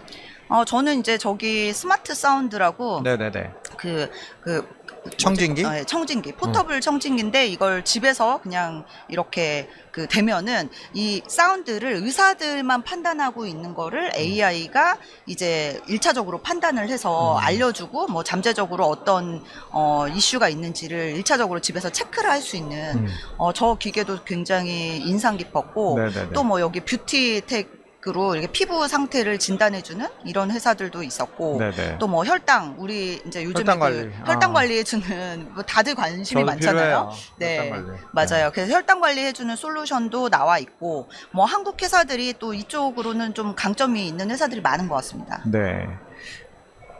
알겠습니다. 감사합니다. 네. 아까 뭐 저희가 뭐 준비할 때는 이런 기업들도 뭐 루닛이라든가 네. 뭐 폐암 진단을 하는 뭐 AI 솔루션, 뭐 코어라인 소프트 같은 기업들, 또 AI 기반으로 정밀 진단을 하거나 예측하는 그런 기술들도 굉장히 좀 고도화되고 있다. 이렇게 맞습니다. 좀 이야기를 네. 나눴는데, 네. 이런 기업들도 좀 계속 주목해 볼 그런 필요가 있을 것 같습니다. 네, 그러면 두 번째 트렌드로 넘어가 보도록 하겠습니다. 두 번째 트렌드, 헬스케어의 개인화라고 저희가 주제를 잡아왔습니다. 어떤 사례들이 있을까요? 사실은 우리가 이제 개인화라고 얘기할 때 야, 그 고도화랑 뭐가 달라? 이렇게 생각하시는 분이 저희 있을 그 수 이야기 있어요. 갖고 한 30분 네. 얘기 나눴죠. 근데 저희가 이제 개인화와 고도화를 굳이 구분한 것은 고도화라고 하는 큰 틀 안에 개인화는 들어갈 수 있을 것 같아요. 근데 그럼에도 불구하고 개인화가 그동안 사실은 쉽지 않았던 영역이거든요. 근데 이게 가능해지고 있고 특히나 이 가능해진 가장 큰 이유에는 역시나 인공지능의 중심에 있습니다. 그래서 개개인별로 개인의 DNA 정보 또는 메디칼 정보 또는 건강진단 결과 그 이외에 뭐 처방받았던 뭐 데이터들, 개인의 프라이빗 뭐 레코드들, 이 수많은 것들을 베이스로 해서 뭐 프레시전 메디슨 같이 정밀 진단을 한다거나 뭐 아니면 개인에 특화되어 있는 어떤 여러 가지 것들을 이제 관리해주고 체계적으로 뭔가 서포트해줄 수 있는 이런 분야가 지금 굉장히 빠르게 부스업되고 있거든요. 그래서 이 분야는 고도화에 들어갈 수 있는 분야임에도 불구하고 우리 환자 또는 우리 유저 개개인에게 굉장히 이로울 수 있는 그런 뭐랄까 좀 가능성이 열리는 부분이라 우리가 별도 트렌드를 한번 뽑아봤습니다. 네, 그 웨어러블 기기 같은 경우 이제 많이 차고 다니시잖아요. 근데 이전 같으면은 본인이 다 이렇게 병원을 방문해야만 내가 나에 맞는 이제 최적화된 진단을 받고 이렇게 했는데 최근에 보면 이제 그런 기기들을 착용형 디바이스들을 내가 상시 착용함으로써 어느 정도 나의 평소 상태를 지속적으로 모니터링하고 이 알고리즘이 아까 혈당 이야기도 했지만 어떤 사람은 뭐 김밥을 먹으면 혈당이 올라가고 어떤 사람은 뭐 국수를 먹으면 혈당이 올라가고 이게 조금씩 사람마다 다 다르다고 하더라고요. 근데 다른 그 데이터를 기반으로 본인의 상태를 최적화해서 볼 수 있기 때문에 이 부분이 획일적으로 적용되지 않는다라는 관점에서 봤을 때도 이제는 뭐 개개인별 맞춤형 처방이 가능한 시대가 오는 게 이게 또 가능해지지 않았나 네. 이런 여러 가지 환경으로 인해서. 맞습니다. 지금 되게 중요한 그 뭐 웨어러블 디바이스도 말씀해 주셨는데 사실 이 분야가 저는 되게 두 가지 관점에서 의미가 있다고 생각하거든요. 그러니까 첫 번째는 이겁니다. 뭐냐면 과거에는 이 개인화라고 불리우는 게 쉽지가 않았어요. 왜냐면 내가 남들과 뭐가 다른지 내가 실시간으로 뭘 할 수 있는지 몰랐으니까. 근데 지금은 스마트폰은 누구에게나 있고 스마트폰 이외에도 수많은 웨어러블 디바이스가 나오면서 나에게 밀착돼서 나만의 무엇인가를 실시간으로 트래킹해주고 그것들을 관리해줄 수 있는 많은 도구들이 사실 이제 만들어지고 있다 보니 개인화를 할 수 있는 이제 환경은 만들어진 거죠. 근데 두 번째가 저는 더 중요하다고 생각을 해요. 이 두 번째가 뭐냐면 과거에 이 디지털 헬스라고 하는 분야가 조금 이제 뭐 생명의 위협이 있다거나 내지는 뭐 이런 쪽이 사실 우리한테는 더 우선순위가 높은 분야였는데 지금은 그거보다는 조금 뭐랄까 조금 틀려도 돼, 조금 아니 좀 느려도 돼, 뭐 이런 느낌. 그래서 예를 들어서 슬립 텍 이런 얘기도 네. 하잖아요. 잠잘 때 우리가 건강하게, 그러니까 잠이 되게 중요함에도 불구하고 잠자는 거가 우리 관심사가 아니었어요. 근데 이제 이런 것들이 발전하면서 잠을 잘 자게 만들고 언제 잠을 뒤척이고 어떻게 했는지를 트래킹해서 그걸 개인화해 줄 수 있는 여러 가지 서비스들 나오고 있으면서 동시에 과거에는 이제 아프면 치료하는 게 우선순위였다면 지금은 이제 안 아프게 예방하는 그런 방면으로 굉장히 많은 기술들이 이제 발전하고 있어서 어떻게 하면 이 사람을 안 아프게 만들까. 그래서 이 개인화는 결국 어디랑 붙어 있냐면 미국 같은 경우는 보험 산업이랑 붙어 있어요. 한국도 지금 그런 시도들이 많아지고 있는데 보험 회사들이 아픈 다음에 치료비를 주는 것보다 안 아프게 만들어서 그걸 아끼는 게 더 이득이 된다라는 게 이미 나온 거예요. 그러니까 이제 이런 여러 가지 개인화된 디바이스, 개인화된 서비스를 통해서 예방 중심의 이제 어떤 의료 또는 디지털 헬스케어 쪽으로 굉장히 빠르게 지금 진화하고 있는 모습도 우리는 쉽게 볼 수 있습니다. 네. 저는 오늘 그 로봇 그 홀을 돌다 보니까 그 자율주행 휠체어가 있더라고요. 네, 봤어요. 네, 저는 그거 굉장히 인상적이었어요. 그게 단순히 뭐 기술로 뭐를 한다가 아니라 기술로 불가능했던 부분들을 도움을 주면서 그 인류를 이롭게 한다는 그 측면에서 뭐 어디 힘들게 못 가시는 분들 자율주행으로 가실 수도 있고 또 그것도 또 굉장히 인상 깊게 봤거든요. 엑소스켈레톤이라고 네. 하죠. 네. 그게 사실 우리 네 번째 트렌드죠. LG텍에서 할 거. 네. 대본이 저희가 없기 때문에. 네. 네. 네, 지금 청기 누설을 했습니다. 우리 오늘 네 번째 할 트렌드를 미리 누설을 해버렸습니다. 네. 네. 그런 부분들도 사실은 걷기 힘든 분들, 네. 또 뭐 이렇게 무거운 걸 들어야 되는 우리 청소하시는 분들이나 뭐 이렇게 공장 노동자분들, 뭐 하역하시는 분들, 이런 분들이 이런 장비의 도움을 받아서 굉장히 좀 쉽게 맞아요. 또 맞아요. 도움을 받을 수 있는 이런 네. 부분들은 전 정말 약간 제가 어떤 한 그 영상을 봤는데 뭐였냐면 한 번도 태어나서 걸어본 적이 없는 아이예요. 근데 그 엑소스켈레톤을 이렇게 착용하고 맞아요. 걷는 모습에 이렇게 주변에서 부모와 이런 친구들이 이렇게 박수 쳐주는 이런 비디오를 네. 본 적이 있는데, 아, 그런 것들을 보면서 기술이 얼마나 이 인류를, 저희가 계속 AI가 무섭다, 뭐 겁난다, 뭐 이 얘기만 했지만 인류를 어떻게 이롭게 하고 있는가에 대한 이야기 또 나눠볼 네. 수가 있는 것 같습니다. 네, 그 이왕 나온 김에 네 번째 그럼 트렌드를 먼저 좀 네. 보자 네. 보면요. 네 번째 지금 말씀하신 게 기술은 항상 양면이 있거든요. 네네. 그러니까 기술이 원래 태어날 때는 군인을 더 강화하고 전투를 더 잘하게 만들려고 만들었던 게 엑소스켈레톤이거든요. 근데 그 용도가 아닌 인간을 더 잘 이동하고 억세시빌리티를 더 향상시키고 걸을 수 없는 사람을 걷게 만들고 하는 쪽으로 또 동시에 발전할 수 있는 거예요. 그러다 보니 이게 사실은 아이 또는 걷지 못하는 뭐 어느 누구에게도 유용할 수 있는데 네. 특히나 이제 이게 유용한 큰 시장이 열리는 쪽이 바로 이제 초고령 네. 화의 사실 이제 시니어들이죠. 그러니까 나이를 먹어가는데 수명은 길어지고 있고, 그러면 수명은 길어졌는데 나이 먹고 이제 등산도 해야 되고 사회활동도 해야 되잖아요. 근데 예전 같지 않게 그럼 이제 움직이기도 해야 되고 활발하게 활동을 해야 되는데 그때 이제 이런 기술들이 도움이 필요한 거죠. 그래서 네. 그런 기술을 우리 통틀어서 에이지텍이라고 불리고, 그 아까 말씀하신 그 엑소스켈레톤 같은 기술이 군인을 이제 더 잘 싸우게 만들고 뭐 어린 아이들 걷지 못하는 사람을 걷게 만드는 용도로도 당연히 쓰지만 동시에 노인들, 그러니까 등산 좋아했는데 나이를 이제 70, 80 넘어가니까 무릎 아파서 허리 아파서 못 가. 그런 분들이 경량화된 엑소스켈레톤을 딱 착용하면 이제 등산을 2시간, 3시간 하실 수 있고 건강을 관리할 수 있는 이런 이제 시대가 열리고 있다. 근데 이것이 CS나 MWC 가도 대단히 사실 눈에 많이 띄었거든요. 네, 에이지텍 그 섹션이 따로 있을 정도로 네, 맞아요. 굉장히 네. 그 아이템으로 많이 좀 홍보가 되고 있었던 게 기억이 나요. 그 에이지텍으로 아예 그냥 지금 이야기 나누고 있는데 어떤 기술들이 또 있을까요, 전 대표님? 뭐 그 제가 봤던 것 중에 좀 좋았던 것 중에 하나는 이제 그 글래스인데요. 사실 네. 이게 원래 세 번째 다음에 나왔어요. 저희가 대본이 없는데 왜 자꾸 그러시는 겁니까? 네. 어쨌든 그 아이템이 네, 네. 글래스 얘기를 하려고 했어요. 왜냐면 글래스가 이제 원래 나왔어야 되는데 그 나이를 먹으면은 이게 잘 안 보이잖아요. 안 보이고 이럴 때 이제 그리고 귀가 잘 안 들리고 네, 네, 안 네. 들리는 경우에 이제 멀리서 나오는 사운드를 멀리서 얘기하는 거를 증폭시켜주고 제가 이번에 이제 애실로 룩소스티카에서 나왔던 네. 뉘앙스? 보청기죠, 일종의. 네, 보청기. 보청기인데 이제 보청기가 사람들이 좀 보청기를 나이 먹으면 끼면 된다라고 생각을 하지만 어느 정도 그 경계선에 있는 분들은 너무너무 이거를 귀에다가 착용하는 걸 싫어하시더라고요. 귀찮아요. 그런데 이제 네, 안경을 네. 쓰고 있어요. 인정하기 싫은 거죠. 네, 인정하기 싫은 내가 건데. 나이를 먹었구나. 네. 내가 노안이었구나. 인정하기 싫은 거예요. 근데 이제 안경을 끼고 뭐 원격에서 이야기하는 거를 이제 그쪽 방향을 쳐다보면 그쪽 사운드만 또 증폭해서 타겟해서 가져오고 네. 또 오늘 전시장 같이 좀 시끌시끌한데 이 노이즈를 알아서 캔슬해주기도 하고 네. 제가 이제 기자님 보면 기자님 목소리가 증폭돼서 오고 이런 식으로 타겟해서 사운드를 증폭시켜주는 게 굉장히 좋았고 또 그 안면 아니 그러니까 눈이 그 황반 변성 같은 거 나이가 먹으면서 로우 그런 비전이라고 게 얘기하죠. 네. 생기면은 그걸 그 카메라로 영상을 만들어서 그 안 보이는 부분을 내 신경에다가 쏘아줘서 그 보이게 한다는 그런 기술도 있었고 네. 이번에 이제 제가 에이지텍은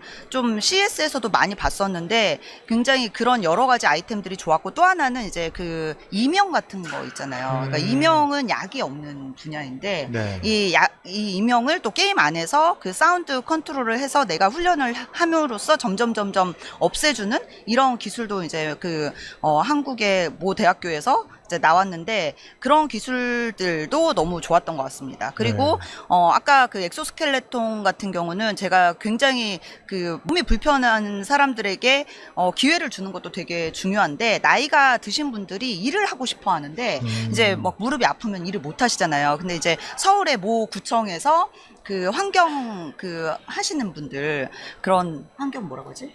환경 미화원 분들 네네네네. 그 분들이 실제로 이렇게 하루 종일 걸어 다니고 이러면 되게 힘들대요. 네. 이렇게 굽혔다가 네. 들고 이런 게 힘들어요. 네, 근데 그분들한테 이거를 나눠주고 이제 구청에서 제공을 해서 쓰다 보니까 그분들이 하루 종일 일을 하셔도 힘들지 않게 일을 하실 수 있고 그러면서 이제 일할 수 있는 연령대가 더 늘어나는 거죠. 네. 어떻게 보면은 사회적으로 굉장히 좋은 일을 많이 하는 네.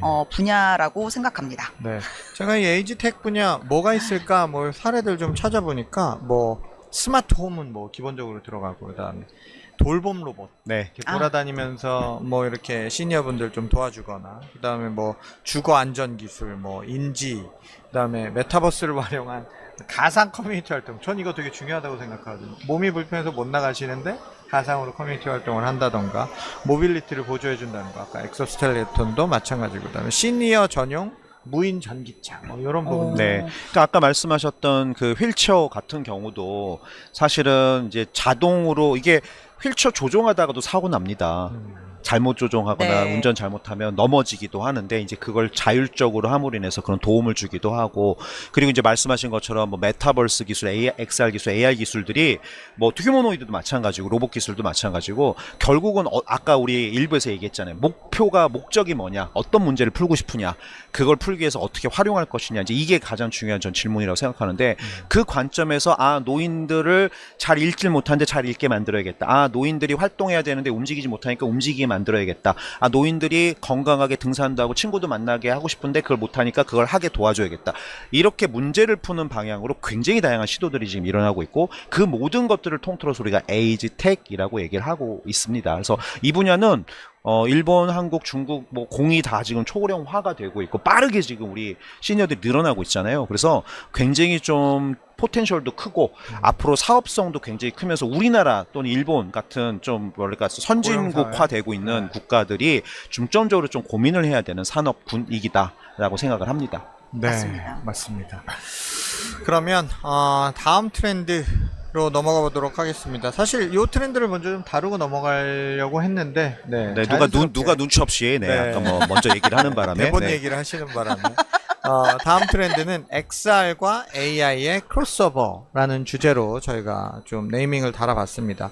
뭐 이번 SK에서도 저희가 디파인이라는 기업 초청해서 뭐 이야기도 들어보고 공간 컴퓨팅 기업, 그다음에 최근에 그 AI 글래스 기업들 뭐 별도의 기업들이 아니라 그냥 뭐 애플에서도 만들고 뭐 구글에서도 만들고 메타는 이미 갖고 있으면서 또 업데이트를 하고 있고 이러고 있는데 이런 트렌드들 좀 어떻게 보십니까? 아마 구체적인 건 아마 우리 또 전진수 대표님이 말씀해 주시겠지만 좀 전제가 되는 얘기를 제가 먼저 조금 말씀을 드리자면 우리가 지금 메타버스 또는 XR이라고 불리는 분야에 뭐 VR도 있었고 증강현실도 있었고 뭐 많았거든요. 근데 잘 안 됐어요. 왜냐면 이게 불편한 게 되게 많고 기술적 제약도 많았는데 놀랍게도 최근에 AI가 급속도로 발전하면서 가만히 보니까 제가 지금 착용하고 있는 이 메타 레이반 글래스도 마찬가지인데 이게 디스플레이가 없어요. 사실은 그냥 이 카메라로 보고 나한테 말해주는 AI 그 어시스턴트 또는 AI 에이전트가 들어있는 거 말고는 그냥 일반 안경입니다. 근데 이런 안경들이 지금 부상을 하기 시작한 거죠. 그 이유가 뭐냐면 과거에는 이 카메라로 찍어서 나한테 줄 수 있는 정보가 되게 제한적이었고 별로 정확하지가 않았어. 근데 지금 AI 발전을 딱 시켜놓고 보니 너무 정확하고 너무 빠르게 잘 되는 거야. 그러니까 디스플레이 상관없이 그냥 요것만 갖고도 밸류가 생긴 거죠. 그래서 이쪽에 크로스오버가 지금 활발하게 일어나고 있고요. 동시에 뭐 애플 비전 프로 같이 이제 기존의 뭐 혼합 현실 디바이스인데 과거에 똑같습니다. 이거를 내가 카메라를 찍어서 이 실제 내 눈에 보이는 거랑 이게 오버랩 해가지고 정확하게 또 처리해줘야 돼. 이게 또 잘 안 돼.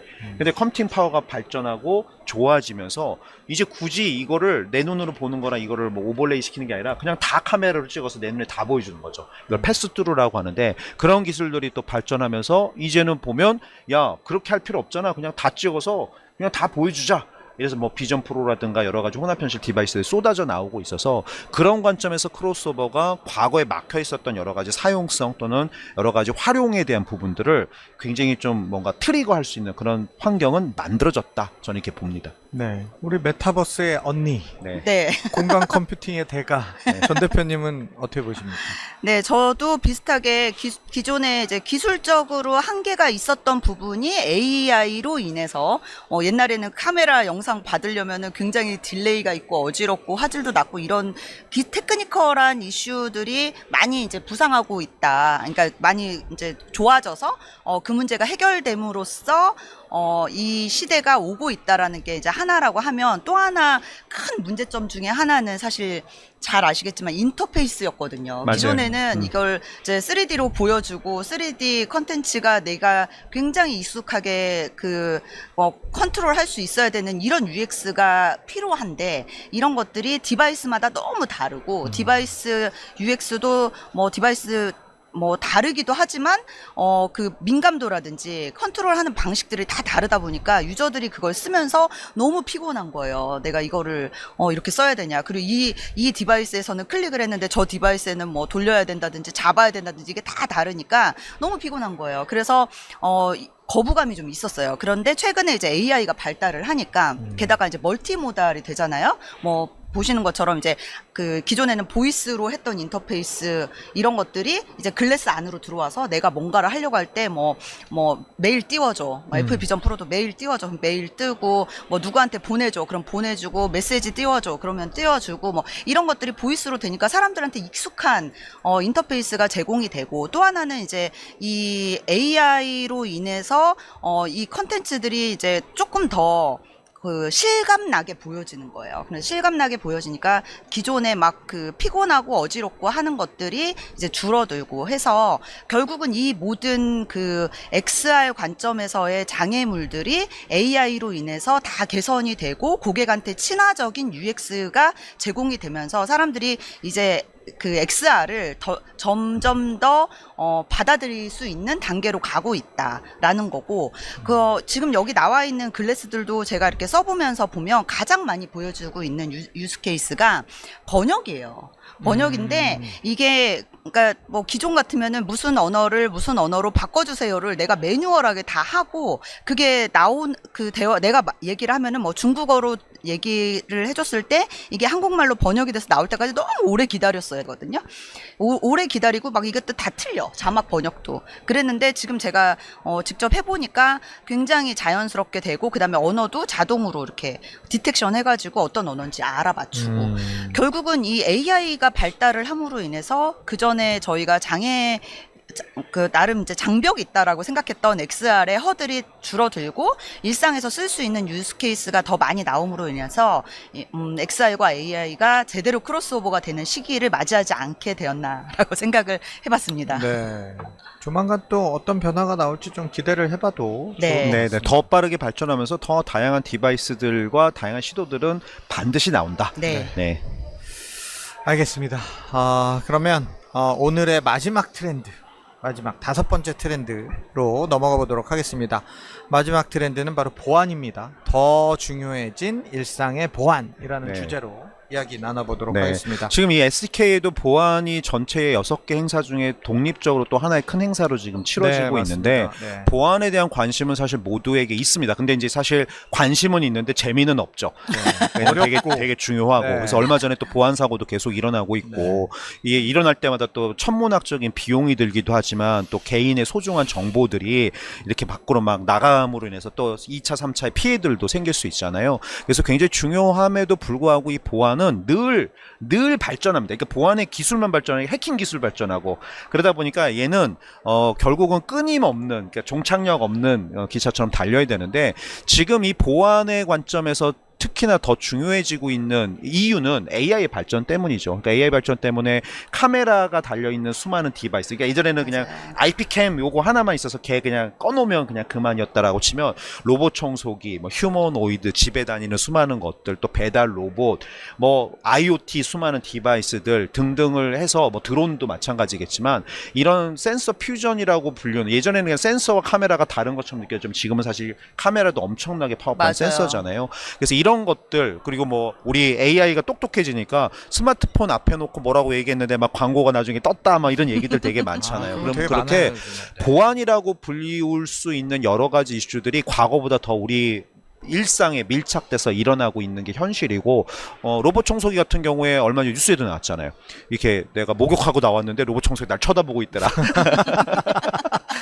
상상가기 싫다.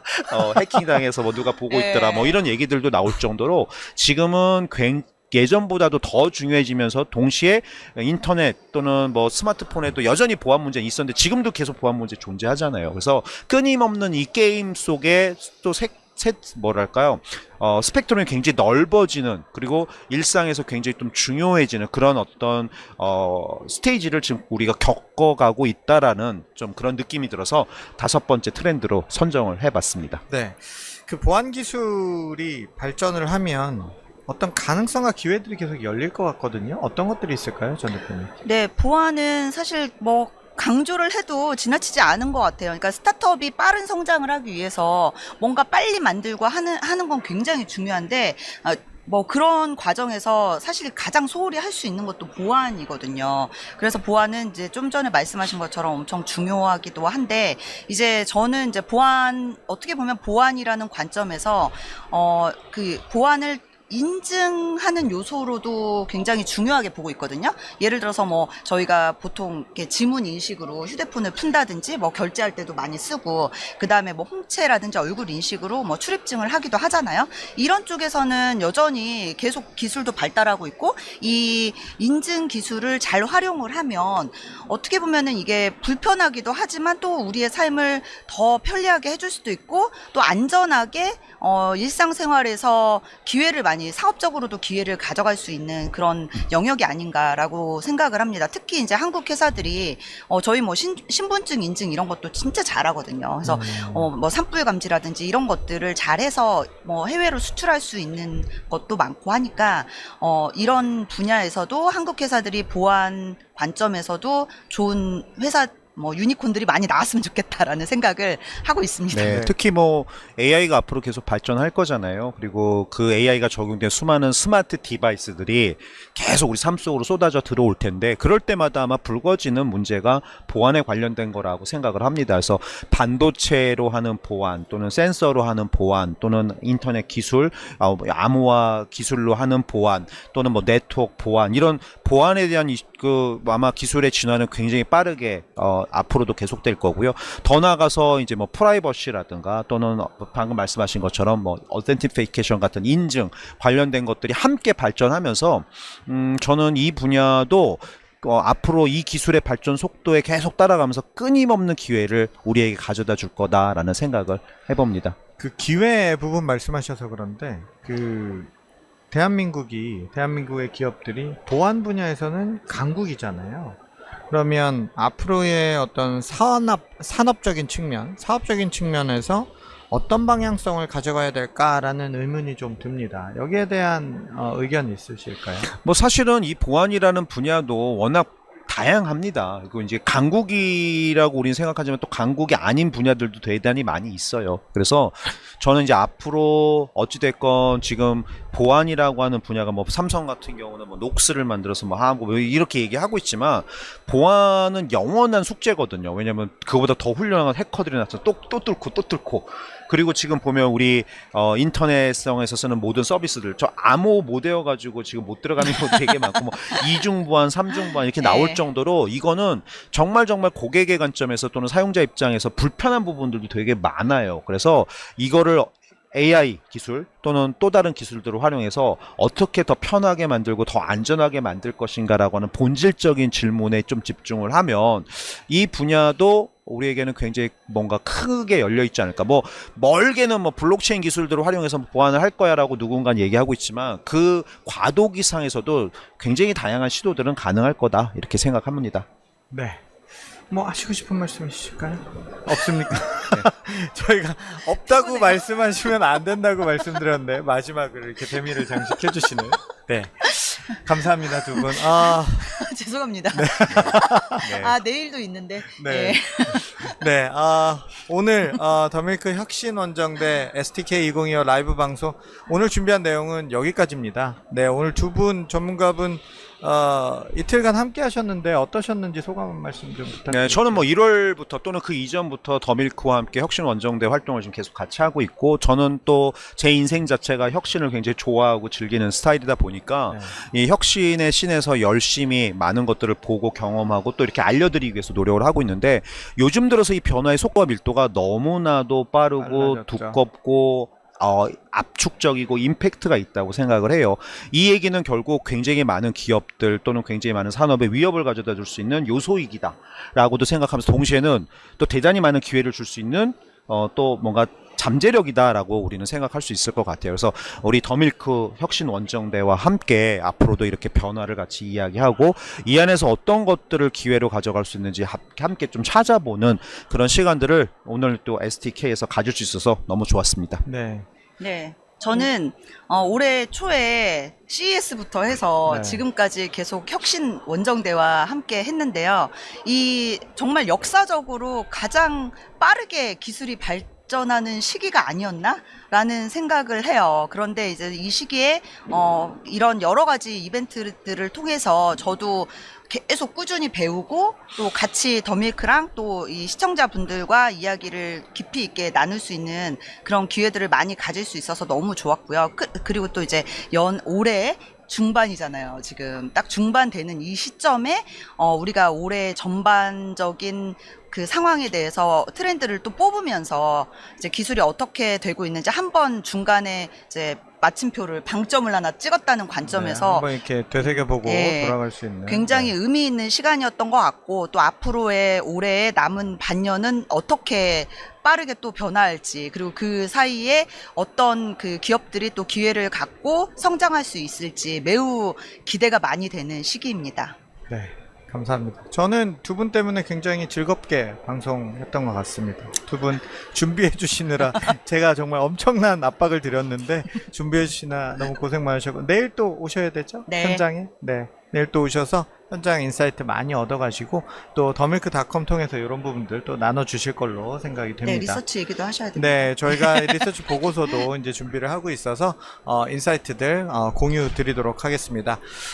이틀간 혁신원정대 활동 통해서 한국에서 열린 스마트테크 코리아 2025 현장에서 얻은 인사이트 중심으로 저희가 라이브 방송 전해드렸는데 어떻게 보셨는지 모르겠습니다.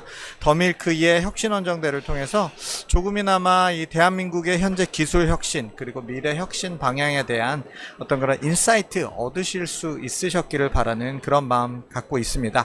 STK 2025는 오늘 끝나지 않습니다. 내일 금요일까지 이어지고요. 저희도 방송은 아니지만 현장을 찾아서 또 많은 분들 인사도 드리고 또 어떤 기술들이 있는지 더 찾아볼 예정입니다. 네, 내일 오실 수 있는 분들은 꼭 방문하시기 바랍니다.